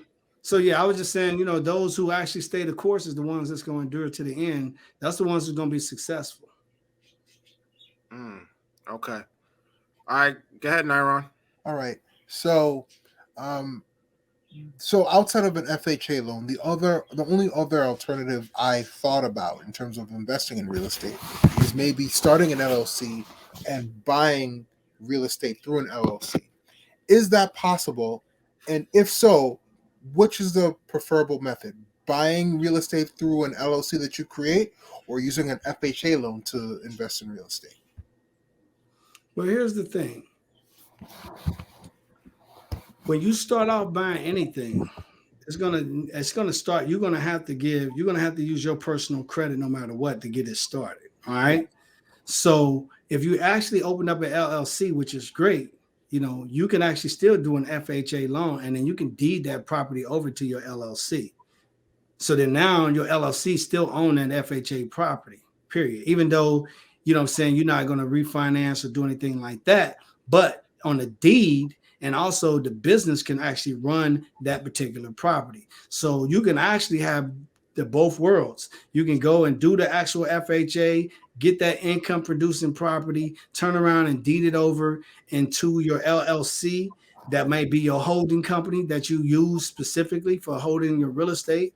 And now you put your few properties over in there, and then that opens up the door for you, because FHA, you got two different types of FHA. Well, you got three, but you got two in particular. You got 203B, which is, first time home buyer program. And then you have 203K, which 203K allows you to actually be able to renovate a place, that needs work, and they'll give you the money to actually fix it up. You're kidding. So, yes. So you got two different. They didn't tell you that when you went in there? Of course not. When I went to the lender, there were several things they needed. They needed the bank statements from all of my asset holdings, and they needed my credit score. That was it. And once I gave them those two things, they told me my credit score, and they told me how much I qualified for. And even though my credit score is great and I had a decent amount of money saved, the amount of money that I qualified for was not enough because of the job that I had back then. It wasn't enough to extend me a loan that would realistically enable me to put a down payment on a home in the tri-state area, New York, New Jersey, and Connecticut. So once I got that information, I said, okay, my only alternative is to continue to save and find a better job. That was my frame of thinking. I didn't know. I still don't necessarily know if there's another way with a good credit score and some decent cash flow. I mean, and like a decent amount of savings, if I can just jump into investing in real estate. Let me tell you a secret, man. First and foremost is this. Skip FHA. Skip all of that, man.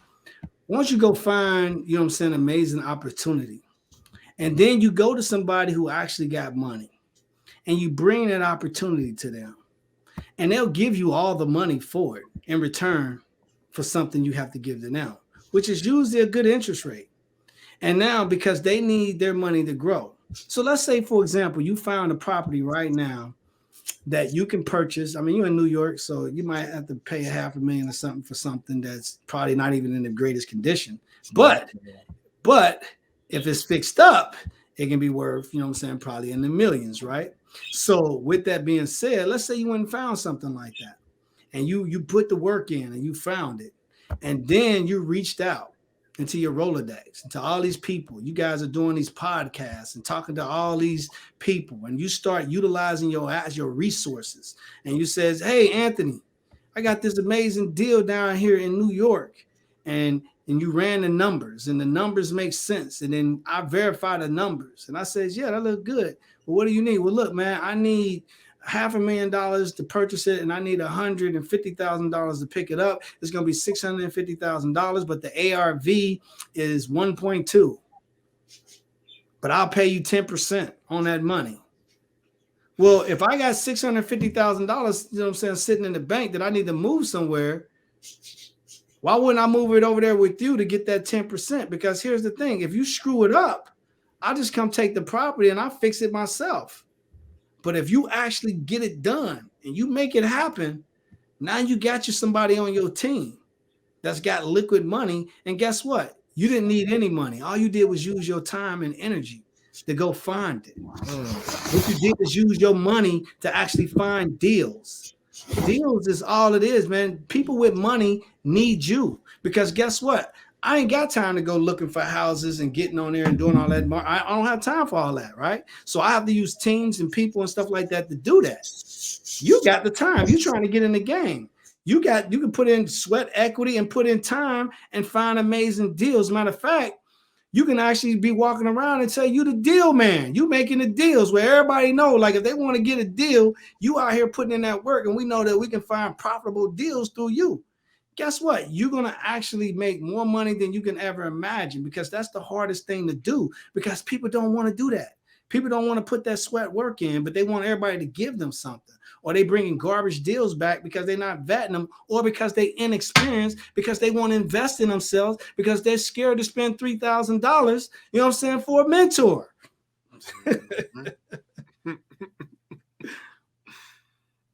So anyhow, I got you thinking now. But again, that's good, because that's what this is all about. It's getting you to start thinking. You know what I'm saying? Hopefully each and every person on here grow from this show.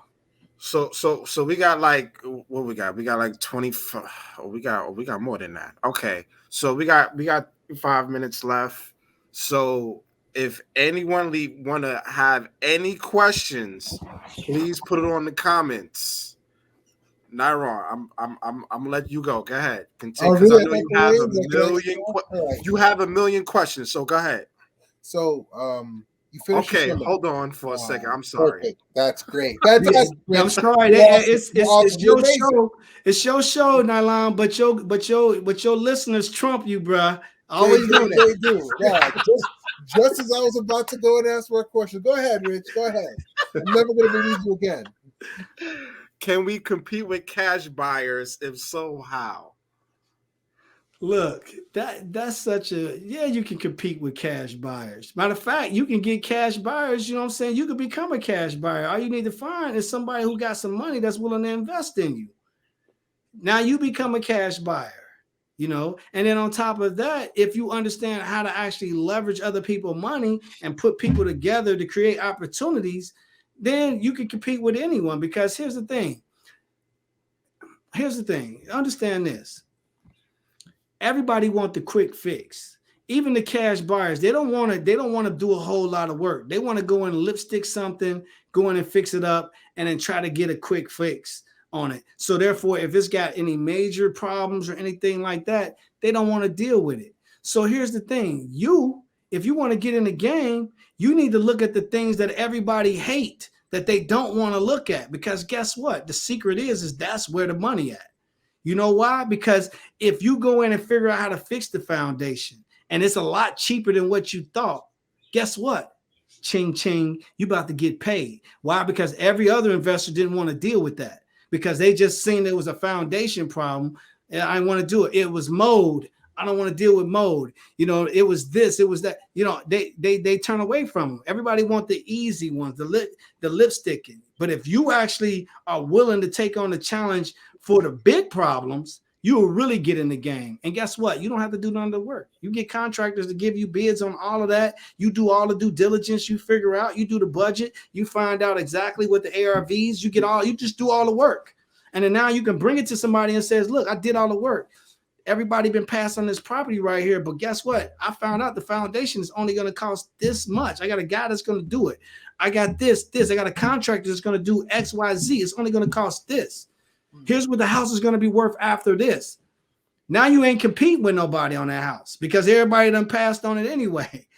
And it's going to be the house that's going to make you 50, 100,000, 200,000 on your first lick. That's why I got a master class that I teach, is 5 simple steps to making 50K or more on all your real estate flips. Why? Because it's a secret to the game, and you ain't going to compete with anybody. And I teach you how to actually organically grow your business and get leads where you don't have to go spend any money on it. You said the master class. How can they reach you on that master class? They can go to, right now, you probably can go, should be able to go to estatemasters.cc, because I think it's up there now where you can click on that. But if not, if that ain't up right now, because that should have went up last week, but if it's not, you can go to my Linktree account. Okay, so you can go to Linktree Pierre 1002. So it's Linktree, and then I think it's like / Pierre 1002. You can, if you can do that, you can click on there. You'll get all my social media. I got a master class on there that you can actually take. If you want to purchase the book, you can buy the book on there. You can join my Facebook group every week on Wednesday. I'm kicking jewels like this for free on my Facebook group. You can get all that good stuff there. And then, like I said, you can take the master class. And then if you really want to actually join the academy and actually really learn how to invest in real estate the right way, you can actually jump on a call with me. You can do a free 45-minute. We examine, you know what I'm saying, your temperature, where you at, where you located at, what's going on in your market. And we show you how to attack it, you know what I'm saying, and strategize. So that way you can actually, you know what I'm saying, become a successful real estate investor in your area. Let's go. All right, Nyron, go ahead. I don't believe you. I don't believe you. Hey, he don't believe anything, ain't he? You know what I'm saying? Hey, don't go to him to get no money because he ain't gonna give it to you, bro. You're gonna miss out on every opportunity. You're gonna be worth about 10 million. He gonna still be like, bro, I don't care. Right? I don't care, bro. I don't care. Just being quite honest, you know what I mean? I have my questions ready to go. I got stopped like 2-3 times. You know, my momentum's down. Go ahead, Nyron. Go ahead. All right. So talk to me about the seminar. I want to take it back a little bit. So you did the seminar. The guy gave you the magic words. He gave you the methods for success. You said within a 6-month frame, you started making a ridiculous amount of money, to be quite frank. What were the steps that you took after you took your master class? What were the specific steps? Did you start an LLC? Did you look at property? Did you find other people that you knew you could invest with? What did you do after your master class? Well, I'll tell you a quick story. So first and foremost, that's what I did first, is that I opened up my company. Because that was the first thing that you need to do. You need to actually open up your business. You know, if you don't open up a business, you know what I'm saying, then how are you going to actually really truly invest in real estate? And secondly, thing that I did is that I actually told everybody that I was a real estate investor, because you're not a real estate investor until you become a real estate investor. So if you're not telling people you're a real estate investor, then nobody knows you're a real estate investor. So how can they send you deals or bring you deals? You're not a real estate investor because you own real estate. You're a real estate investor the moment you say you're a real estate investor. And if you're gonna manifest anything into your life, you know what I'm saying, you got to speak it out, because people can't hear you and they ain't gonna know. But I guarantee you, if each one of you guys started telling your family right now that you're a real estate investor and that you're looking for distressed houses, and if you know anybody that's actually struggling or trying to get at their house, get at me because I'm buying right now and that I got cash, they're going to be like, yeah, you crazy, cuz, whatever. But then there's going to be one that's going to believe you. And he's going to be like, for real, cuz? Like, yeah, man, that's what I'm doing right now. But and guess what? if I'm wrong, you didn't start off with cash. You left that. You missed the whole point. You missed the whole entire point. Yeah, come on, Nyron. You can't tell people you got cash when you don't have cash. You missed the whole point. You missed the whole point, man. I'm gonna keep working. I'm coming back on here now. I'm coming back on, man. I gotta work with you, man. This is Nyron. I'm sorry. This is Nyron. Nyron, I gotta come back on here, man, to work with you. But look, let me say it again. I opened up the corporation first. Where'd you get the money for that? You spent it all on the seminar. The seminar was like 2-3 weeks later. You got a hustle game, I got a hustle game, bro. I knew what I was spending, but you think I had to go home to my wife and I wasn't gonna have that rent? I had to figure out something. Right. But I invested in myself in order to better our family, and then I went and did what I had to do to make sure that we got that rent paid. Whether if I had to go to my mom, I don't even know how I got it. I might have went to my mama, like, Mom, let me borrow this money for two. I don't know, but I got it. I made it happen. All you know what I'm saying? And then I went and did what I needed to do. So step one, you got open up the corporation. Listen carefully. Just listen to these steps. All right. Step one, open up the corporation. All right. Step two, tell everybody that you're a real estate investor. All right. Let them know that you buy houses and that you're looking for houses and that you're in the market right now. Okay. Establish you some business cards so you can start giving it out to people and telling people. Start, you know what I'm saying, getting into groups and things like that with real estate and telling people that you're a real estate investor and that you're looking for houses. Okay. Now, the difference between you and me is that I invested in myself. So now I understood various real estate strategies. So when I started making my move, I actually was intentional about what I was going to do and how I was going to move. So the difference between maybe some of you guys listening on here, you have no real plan. See, that's why I tell you having a mentor is so important, because a mentor is going to guide you so that you got a plan. So when you actually do step out and open your corporation, it's intentional. When you do tell people that I'm a real estate investor, it's intentional. And I'm going to tell you why. Because the moment that I did that, I have family members say, man, you crazy, man. You ain't about to buy no real estate. You know what I'm saying? This, that. But then I have people like, yeah, P, I got you, man. If I know anything, blah, blah, I'm going to let you know. And guess what? Here's what happened. One of the most unlikely people brought me my first deal. The most unlikely people. It was an actual, it was a white man, it was a realtor. We got into an argument, you know what I'm saying, about him, his client with my company doing a loan. He come to me and says, you know, this loan better close on this time, blah, blah, blah, blah, cussing me out. Is it going to close? And I told I would never give him a definitive answer. I said, you know what I'm saying, it's on track, but I'm not going to give you no, you know what I'm saying, I'm not going to guarantee nothing. So he cussed me out. I said, I want to talk to the owner. But at that time, I was vice president of the company. So I got mad. I said, I am the owner, man. Anyway, you know what? This conversation over. So I hung up on him. You know what I mean? And that was it. So the loan closes on time. Everything happened. Go to the closing. My clients, they love me. I come in. The seller love me. This thing doesn't happen like it's supposed to happen. I get everything taken care of on that. The guy look at me. He come up to me. He says, man, look, I want to apologize. He says, man, your professionalism, I was out of line when I was talking to you that day. You still kept it professional, how you dealt with me. And then your company professionally did this loan. He's like, so I just wanted to apologize. I says, it's all right, man. It's all good. So apologize. He apologized to me. You know what I'm saying? He asked me on that day, he says, well, what else do you do? I says, you know, I'm a real estate investor. He said, oh, for real? I said, yeah, I invest in real estate. I didn't own nothing at that time. I ain't own not one thing. I just told him, I says, I'm a real estate investor, man. I invest in real estate. You know, I buy distressed properties and stuff like that. And I'm looking for stuff. So if you ever find anything, just come holler at me. You know what I'm saying? He's like, oh, definitely, man. If I get anything, I will. I said, all right. Boom. Less than a month later, guess who calls me?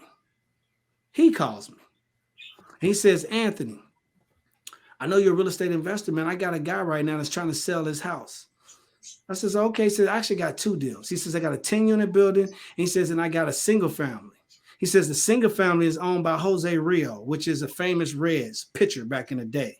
Mm-hmm. And he says, but he's down in Dominican Republic coaching, and his house, you know what I'm saying, broke out with mold, and he wants to get rid of that house. You know what I'm saying? But he's back on his taxes, and he needs, you know what I'm saying, he just want to get rid of it. He don't want to pay those taxes. He just want to give it away. The neighborhood that it was in, the house was worth about $700,000. He was willing to give it away with what he owed on it for about $300 and something thousand. So I didn't know nothing about none of that. I'm learning the game, but I didn't know nothing about no mold and nothing like that. So I said, but you know what I said? I says, absolutely, let's look at it. He says, all right, I'm gonna meet you over the house. He says, and after that, I got this 10-unit too. I says, yeah, let me look at both. He says, I'll make arrangements for both, but we'll go look at the single family first. I go look at the single family, scared me to death. I seen mold everywhere, and it was $300,000, and I was thinking like, how am I gonna get this money? I don't have $300,000, but I looked at it, walked through it with him. You know what I'm saying? Started taking notes, and I says, all right, well, you know, maybe I can figure out a way. I can go get somebody else money. All right, let's go to the next one. I went to the next one. It was a 10-unit building. It was falling apart. It was vacant. It was one lady living in there, and she lived in all 10 units because she had stuff in every one of those units. You know what I'm saying? And she was just in there. You know what I'm saying? Pipes busted, all kind of stuff crazy going on, water leaking everywhere. And I'm looking at that like, bruh, this is crazy. But I said, you know what? All right, took notes. I walked in there. He set me up with the seller. The seller walked in there with me. He was asking me a million questions. Do you do this? I heard you got your own construction company. I heard you got all these different things. And I ain't never tell him that, but I guess what's the name told him that. So I was like, yeah. I'm just going through, taking notes. He says, galvanized pipe. This. I don't know what galvanized pipe was, but I didn't tell him that. I just wrote it down. Galvanized. I probably didn't even know how to spell it. I just spelled what I thought I sounded out. You know what I'm saying? And just kept going. By the time I got in there, I had notes. I had everything that I needed to have about that house. I took measurements of the rooms. I made sure that I knew what was going on in the room size in every one of those rooms. I walked in like I was a professional when I was an amateur at best. I didn't know nothing, but I knew that you go in, you take your measurements, you take your pictures, you make sure that you walk in there, you know what I'm saying? You ask questions, and that's what I did. I got all those notes. I left. I called a family friend that was a contractor. I said, come see this house. He says, all right, I'm going to come check it out. He come check it out. He says, P, it's going to cost you $200,000 to do this house. I says, what? $200,000? I'm like, man, no. He says, yeah, man, it's going to be like 200 grand. I says, whatever, man. So then after that, guess what I did? Because you don't never want to take one person's advice on anything. You want to always get opinion. That's what I did. Instead of getting another contractor's opinion, I says, I need to learn the game. So here's what I'm about to do. I'm going to go to Home Depot tomorrow, and I'm going to stay there for the next 2 days, and I'm about to walk in here in every department, and I'm going to ask them what the material costs on every one of these rooms and everything that needed to be done. Mm-hmm. And guess what? After 2 days, I came up with a material cost of only $30,000. Okay. All right. And then I came up with $30,000. And then actually, guess what? I needed an actual contractor to actually do the job. Guess who brought the contractor? My brother, because I told my brother I'm a real estate investor. And my brother told him and says, yeah, my brother is a real estate investor. He says, man, I'm looking for some jobs. I think my brother got some stuff, even though I ain't had nothing right now. So he brought me my contractor. So again, what I'm trying to teach you is that you got to manifest, you got to put it out there, bro. It's not going to come. It's not going to come. Here's another thing that happened. All of a sudden, Rob, the realtor, called me. He says, guess what? I want to tell you something, Pete. He says, what? He says, actually, the seller would probably finance this whole thing. He done made a ton of money in the stock market. He thinking about just putting it on an auction. But if you make him a good offer, he'd probably not only give you the money to fix it up, you know what I'm saying, but also, you know what I'm saying, finance the whole thing for you. So I'm like, okay, it's on. So that's what me understanding the money helped me, because I understood contracts. So I went and put together a deal, put together the numbers. I came up with the number of $50,000. I came up with the idea that I would purchase the property on a land contract within 3 years. I came up with the idea that he would not get a payment for 1 year. Period. I came up with the idea that he would carry the interest for the whole entire year. So I wouldn't have to make no payments on nothing. I would just take care of the carrying costs, which was electric and stuff like that. Right. And I put all this, and then I put an emergency extra $5,000. And then I offered him $40,000 because I knew he was about to put it on an auction and probably only get 10 for it. So I gave him $40,000. Now you may ask me, this money from? Huh? Where did you get this money from? What money? I didn't need any money. He was giving me the money. So I'm confused. All right. So okay, let me get you together. He was going to own and finance the whole entire thing. Mm-hmm. So the question you should be asking me is why? Why would he finance the $55,000, $50,000 to fix it up, plus a $5,000 emergency? And why would he finance the $40,000 that I offered him for the building? And why would he give me 3 years to do it? Why would he do that? See, this is you understanding people and understanding money. That was my first lesson. I understood the money. I didn't understand all the real estate strategies, but I understood the money. And the moment he told me he was rich, we can speak the language now. I knew why he was going to do it. You know why? Because he was about to get that house away because it was trash for like $10,000. But if he used my sweat equity and actually got $40,000, but also got interest on his $55,000, now his money that's sitting in the bank is actually making money because he gave me an interest rate of 8%. So now on 40 plus 50, $95,000, he's making 8% interest on it. Whereas he would have only got $10,000 for the house at the auction. And then now he's giving me the money to fix it up. So he's not using his sweat equity. Guess who he's using? Mine. Right. And then guess what? If I screw it up, he had already owned his house for over 20 years. It was free and clear. So I just fixed the house up for him to go back and re-rent it back out. And then he'd take it back if I didn't do what I was supposed to do. So it became a win-win for him. It was no risk. He only could gain from it. So that's why I put that deal together like that. And that's what it's called creative financing. And that's why you need to understand those key things if you're going to get into real estate. If you don't understand that, you're going to miss out on opportunities. I needed no money. My biggest check that I got in my life at that time was from him, which was $15,000 to get the project started. I was shocked. I couldn't believe that this white man just handed me a $15,000 check. I was like, whoa, I went and cashed it. That's when I knew that the bank, because they didn't have the money, they told me to come back, because I told you the banks put the money, they invested it every day in the, the Forex market. They couldn't give me the money right now. They says, Anthony, we don't have the $15,000 to actually give you. You got to come back. So again, I'm just teaching you guys the game, man.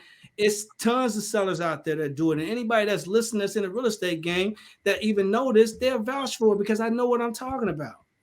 Because most of your real estate investors, they're not using their own money. They're using other people's money because other people need them. They need you. You just got to get in the game. Open a corporation and tell people you're a real estate investor and your life going to change. Guaranteed. Now you're talking about borrowing money. You're talking about borrowing other people's money. And that's a whole nother ball game. You're talking now. Whole nother ball game. So another level to the game, man. It's levels to the game, man. You got to learn. You got to crawl before you walk. But again, that's another way to get in the game. But you also got owner finance, owner finance, seller finance. So my first deal was the seller. My first two deals was seller finance. I turned around. I'm gonna give you the backstory, the end of it. I turned around, got that property, fixed it up within 6 months, collected like almost $2,600 in rents for the remaining 6 months. Didn't have to make payment on it. At the end of that year, went to a bank. It appraised for $156,000 or something like that. Is what it appraised. No, it appraised for, I think, $195,000 or whatever it appraised for. And then I got, I ended up walking away with $50,000, in my first year with my first check. I paid him off, got a check, refinance, put $50,000. That's a burr. You probably hear that all the time. We ain't call it burr back then and there, but that's the big term that everybody use where you buy, you renovate, you rent it out, you do a refinance and then you repeat. You're going to hear that. That's just the new cool term that everybody use is burr. Well, that was 20-something, 23 years ago. That was a burr. That's what I did, and put $50,000 in my pocket. And then a week later, put another $45,000 in my pocket from another 4-unit that I got owner finance because I understand the money.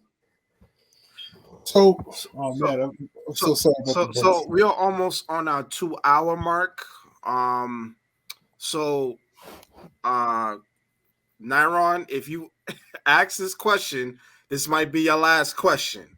So make it your best question. And for those of you listening, please ask your questions in the comment, but sure it's your last questions because I seen somebody ask the question. What was the question? I seen a question pop up.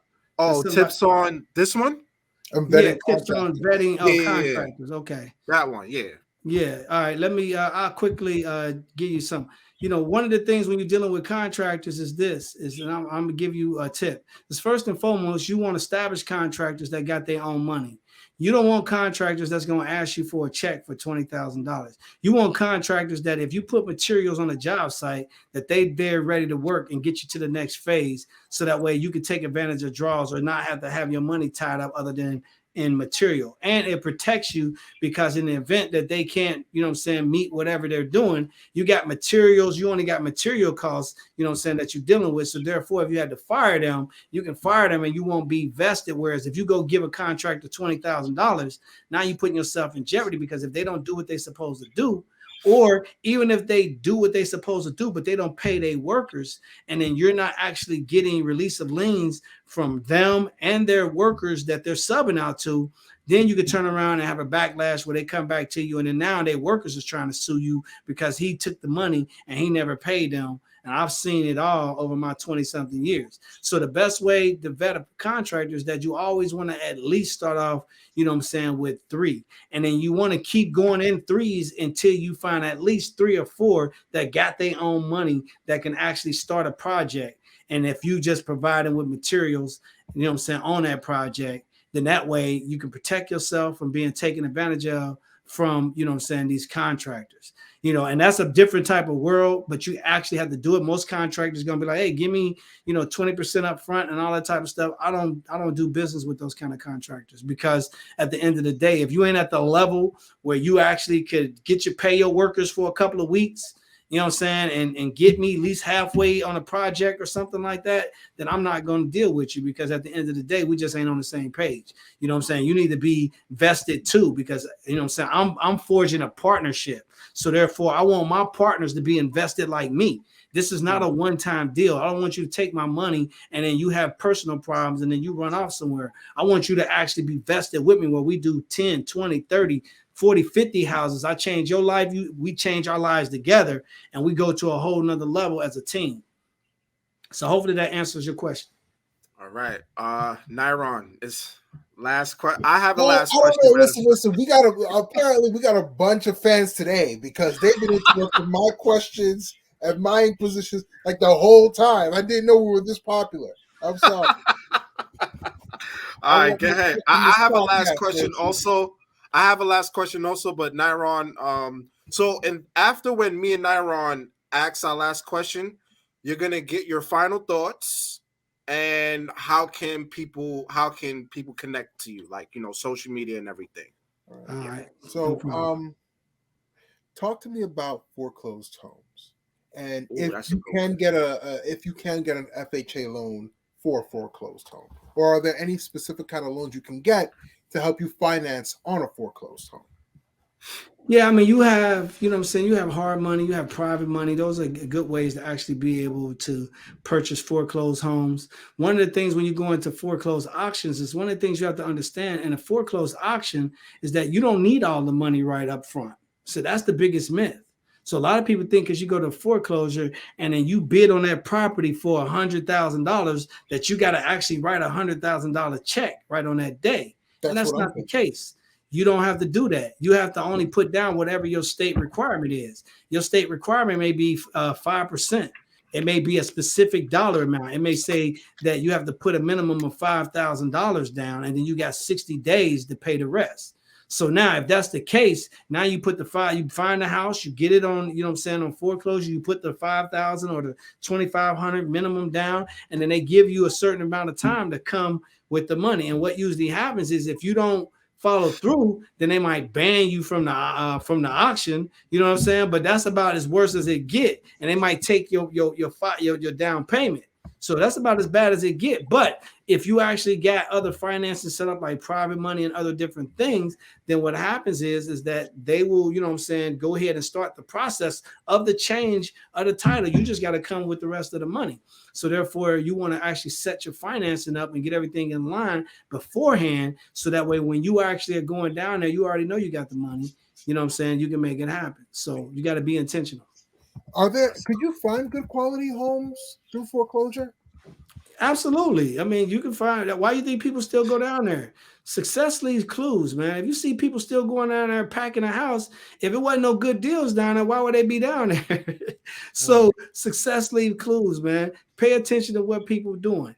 Matter of fact, in everything, whether you guys get out here and start business, real estate, marketing, if you see a commercial all the daggone time, it must be working. Success leaves clues. Take what he does. If it's working for him, guess what? It'll work for you. You know what I'm saying? Don't reinvent the wheel. You don't have to, because everything, there's really nothing new. Everything people done took from somebody in some kind of way, form, and shape. All they did was kind of dress it up and put it out a different way. So again, success leaves clues. Just pay attention to what's going on around you and actually, you know what I'm saying, put it into action. And I guarantee you're going to be just fine. All right. All right. I'll end it on that. That sounds good. Okay. All right. So my last question, and then you can get to your final thoughts and how can people connect with you, is can you talk about redlining?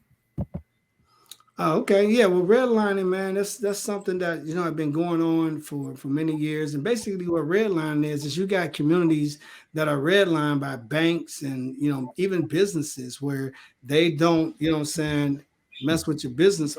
We might be in trouble. My computer about to die. I don't know, y'all. Hold up. My battery getting low.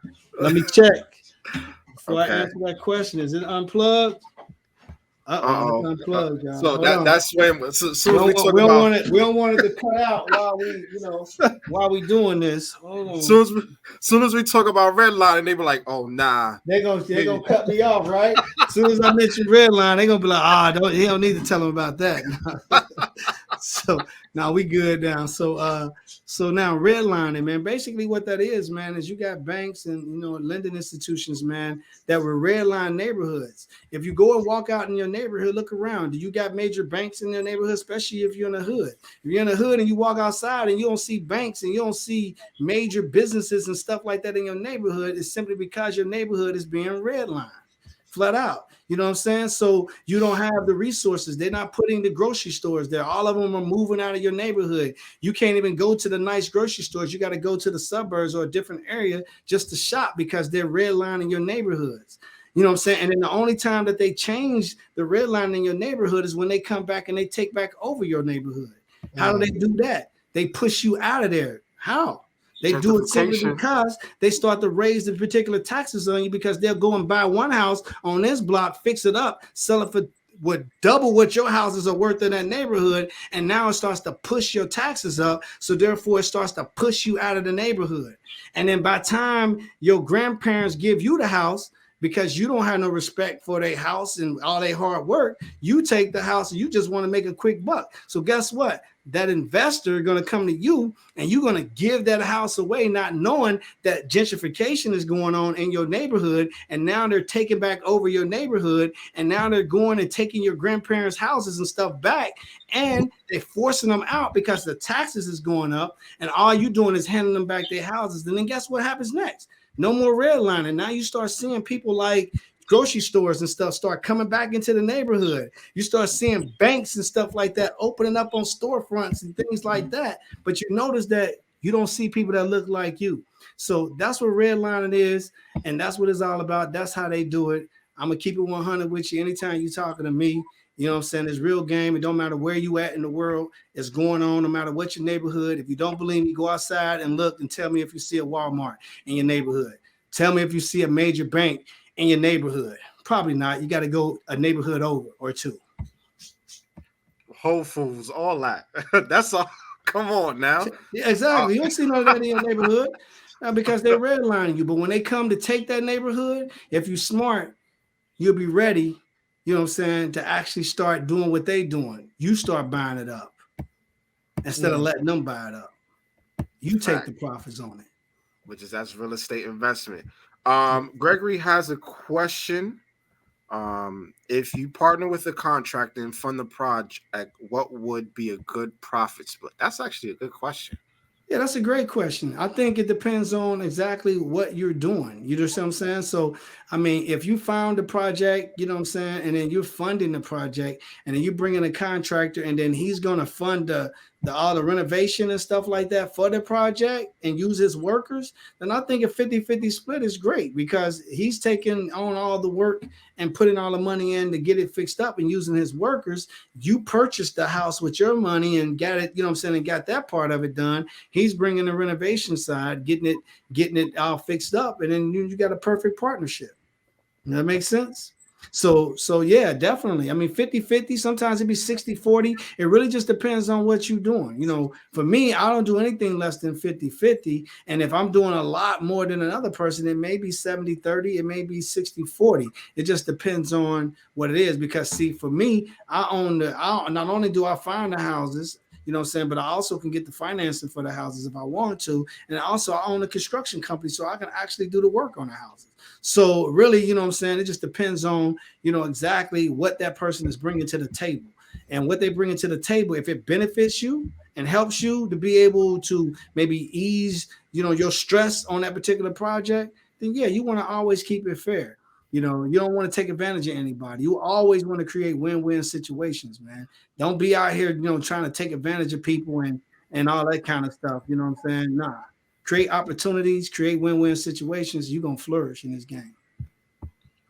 That's what's up. That's what's going on. It's crazy that I have another question, but we are on our 2-hour mark. I don't want to go The overboard. Bengals won, man. I get 3 more questions, man. Whatever it is, man. The Bengals just won, man. What you talking about? I don't get to see the game. Ask me some questions. You know what I'm saying? We'll give you a couple more questions, and I'm gonna get out of here because I'm starting to get hot. All right. Talk about when I want to go back to when you talked about redlining, and when you were talking about how can we be ready? How can you be what? Ready. Prepared. Ready. Yep. Because you'll see it happening.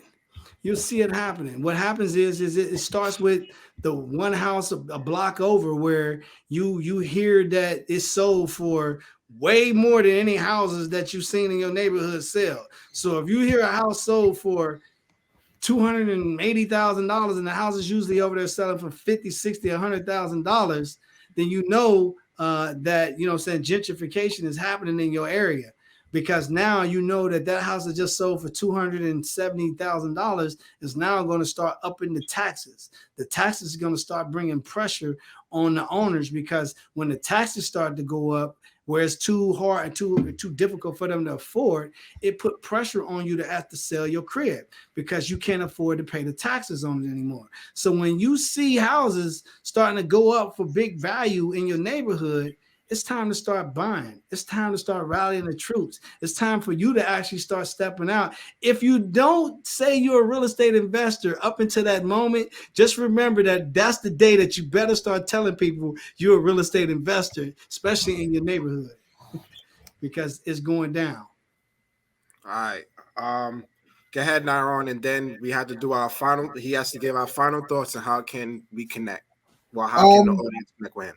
Well, you know what? I guess in terms of finding a good real estate agent to help you find multifamily homes, how do you know a good real estate agent from a bad one? Or do you have to be your own real estate agent? No, there's tons of great real estate agents out there. That's why you need to go check out my make sure you guys go check out that free masterclass, man. I break down, you know what I'm saying, 5 simple steps, man. And one of the steps I teach you a strategy that I use is called 3-dimensional marketing. Go check that out, man, because it shows you how to leverage not only just, you know, real estate agents, but how you actually find really good real estate agents. But just to give you an example, is you got to look at it more so from the team. You got to look at everything from the highest level, like who the type of professionals that you want to work with. So for me, I just want to work with the best of the best, or I want to work with the new person that's fresh coming in the game and they don't know nothing. Therefore, you know what I'm saying, it makes it easier for you to, especially if you've been in the game, it's easier for me to teach them because they're more willing to try new things. And as the market is developing, whereas sometimes with older realtors, especially if they're doing extremely well, they may be a little fat, they may be stuck in their own ways, and may only have a specific way of doing things. So sometimes you just got to kind of see the attitude of the realtor and how it mixes with yours. If you're a go-getter type person, you want somebody that's a go-getter like you, because that's going to help you be able to build your business. If they seem real dry and they're not really getting back with you, or they just seem a little too conservative for you, then that's probably not the right person for you. And if you asking them to do something and they're not willing to do it, then you need to stop dealing with them right then and there, because how can we have a relationship if you won't want to do the things that I'm asking you to do? So you want people that's ready to do what you need them to do. Like if you contact them and says, hey, I need comps on, you know what I'm saying, XYZ property. You want to see how long it takes them to get it for you. If you send it to this realtor and you send it to this realtor and the one realtor get it back in the same day with no time and be like, thank you, let's go, and all excited, and the other one takes 2-3 days to get it back, then you already know, like, that ain't the man for you. So really, you don't know until you start testing and you start putting things out there. But again, you have to get active. And then also, I teach you guys incentives that you do with real estate agents. And I talk about it in the free masterclass. And I give you this one jewel that I use. For every real estate agent that I use, I actually, you know what I'm saying, pay them. I tell them that if I buy your property, not only, you know what I'm saying, will you get paid if I buy it, but also you can list it. So that means that they get double dip. So if they find me the property, not only will I buy it, but because I bought it for them, they're also going to list it for me as well. So therefore, guess who they work for now? Me, because they know that if they can find me a place, not only will I buy it, but also they know that they guaranteed to list it. Meaning I'm not going to list it with no one else. I buy it from you. I buy it. You're going to list it. So therefore, they're going to keep finding me things to buy because they know they're going to list it. And then guess what? It's going to create a relationship with them. And guess what? It's going to be like we all family because we're going to all eat together. And now it becomes more than just about a real estate transaction. It's about our family. It's about our kids. It's about what we're trying to do in our future. It's about me trying to help him or her reach their goals. They're trying to help me reach my goals. Now you're building something, man. And that's really, really what it's all about, man. It's all about family, man. It's all about creating that type of environment that, you know what I'm saying, everybody win. You know, you can't go at this alone, bro. You got to have people. All right, that's the last jewel that I'm going to give you. We got, oh, man. I'm telling you popular, man. You are popular. I'm telling you. They're more interested. I'm telling you, like, we just keep going. I'm telling you. Right. So, what do you think? Is that Alethea? Alethea? She just sent the question. I'll answer Alethea's question. You know what? Then final thoughts, and then how can we connect you? We're gonna wrap it up. So, Alethea, just to answer your question, absolutely. I mean, they went and bought all those properties, and you know, up the value and was overpaying for all those houses. So, of course, it's going to affect the market because it's going to actually add a significant amount of inventory. But if anything is super overpriced, that inventory, Alethea. Okay, nice. All right, I like Alethea. Nice. Did I say it right? Alethea. Just say yes or no. But anyhow, just to answer your question, that's, you know what I'm saying, it does affect the market because all those houses are now going up for sale. But the problem is that they're going to actually take losses on those houses because people are not going to pay what they're paying for. So who it affects more than anything is Zillow, because Zillow going to put big losses up this year simply because of all that real estate. But who it benefits is investors like us, because we're not going to overpay for that crap. So therefore, they're going to have to take L's on it. And now you can get it at the right type of price or even better price simply because they realize that they shouldn't be in real estate. All right. Final thoughts, and how can they connect with you? All right. Well, look, man, first and foremost, I want to thank you guys for inviting me. It's just been a pleasure to being here.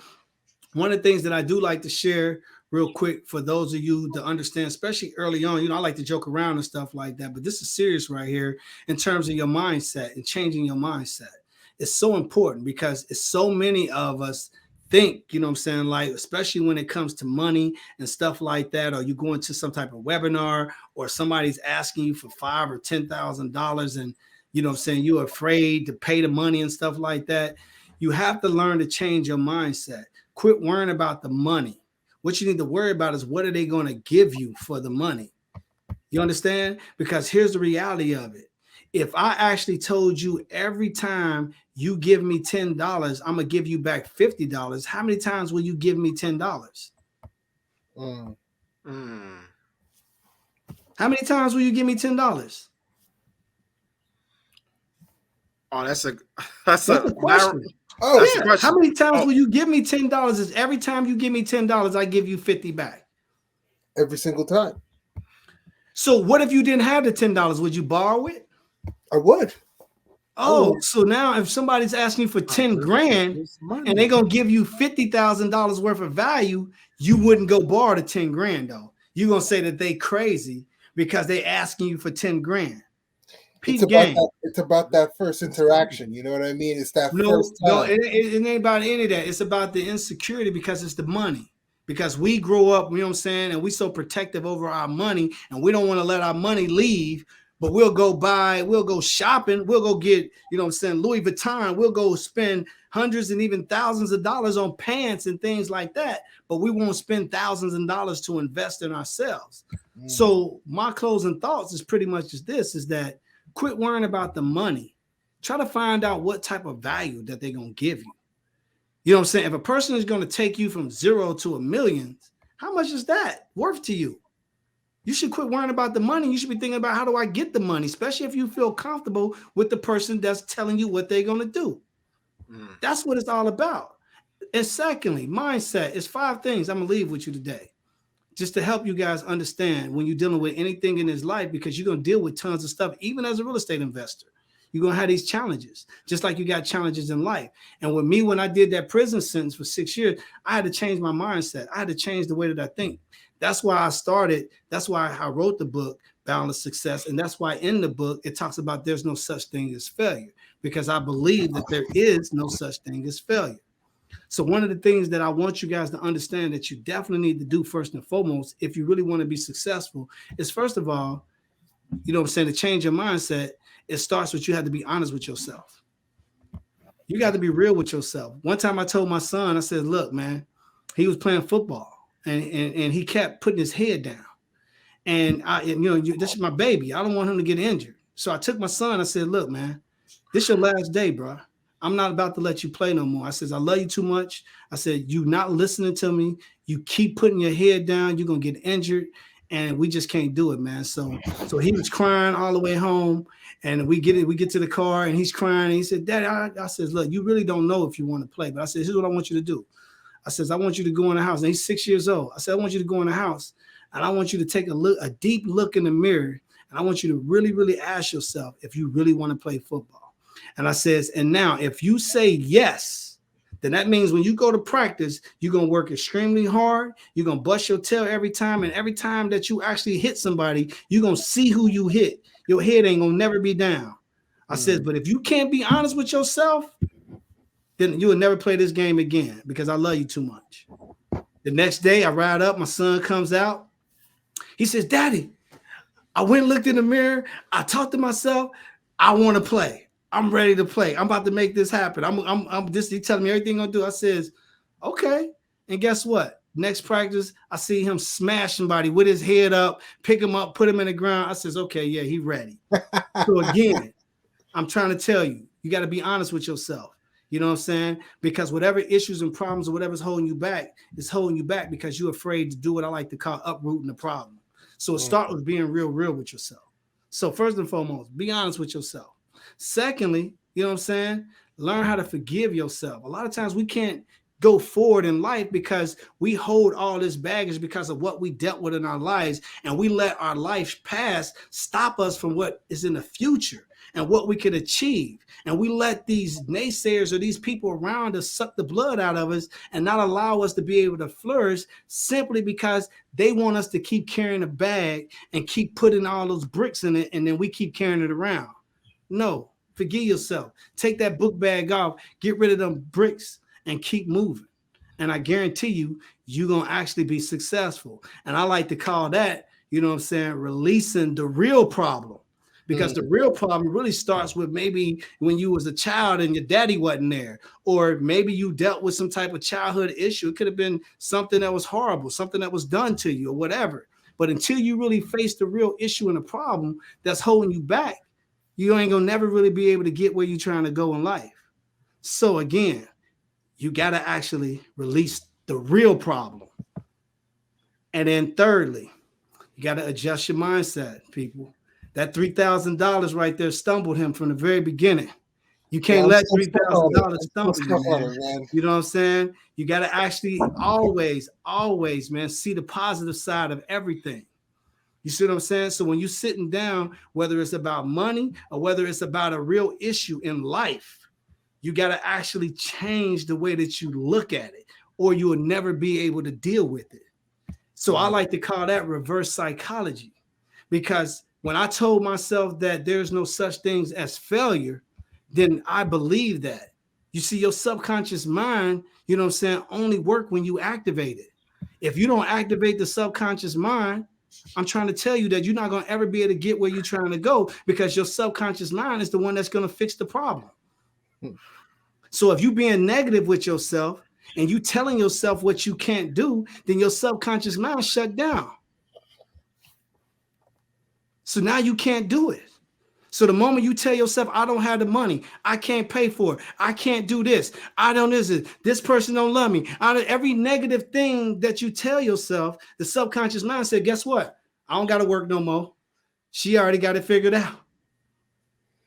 She don't know. She can't do anything. But if you tell yourself, I can do it. I can make this happen. I know that I can make this. I know that I can do it. Guess what? By the time you go to sleep that night, your subconscious mind going to start working and saying, you know what? You can do it. And it's going to start figuring out ways to make it happen.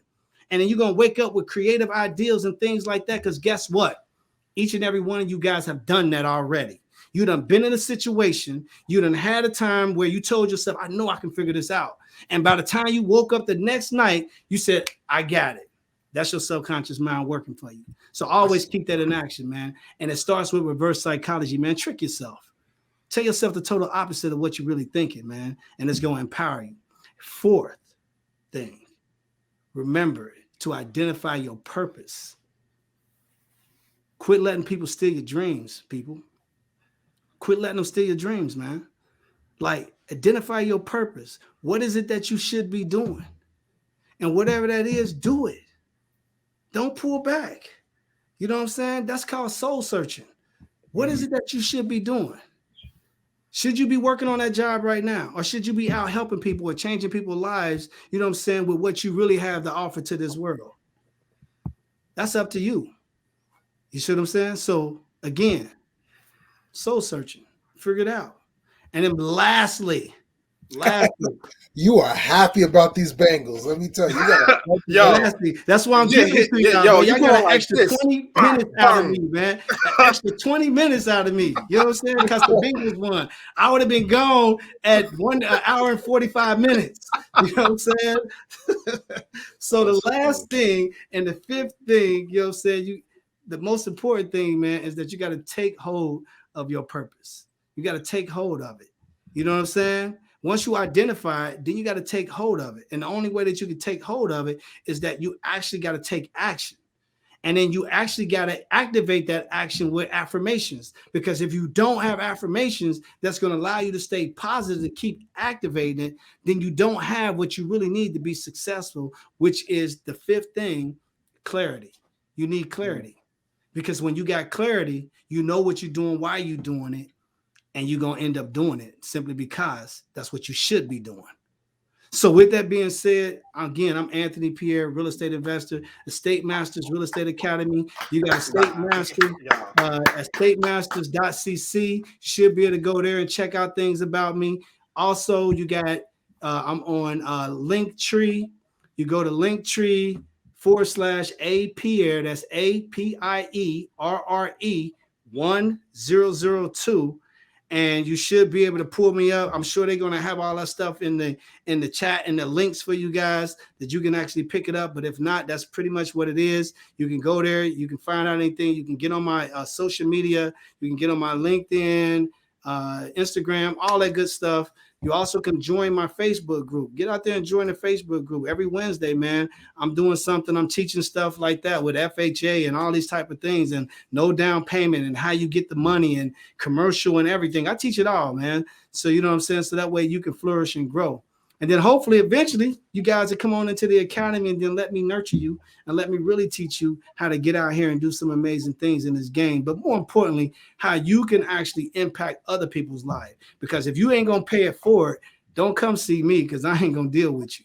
It's all about what you're going to do going forward and how you're going to help other people. So with that being said, deuces. Spend 2 hours. I want you guys to spend 2.5 hours helping other people too.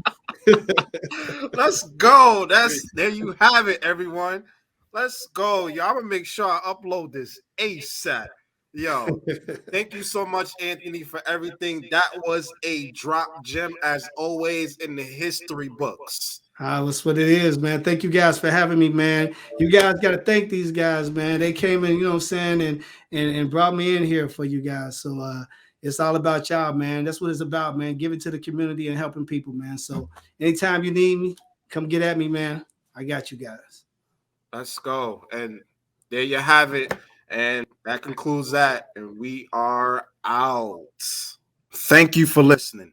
If you like this episode, please, I really appreciate if you subscribe to the podcast, whether you're on YouTube, Anchor, iHeartRadio, Spotify, Google, TuneIn, whatever platform. Please subscribe. Give it a like. And if you're listening on Apple Podcasts, write a review. Thank you for listening. Hope you enjoyed it.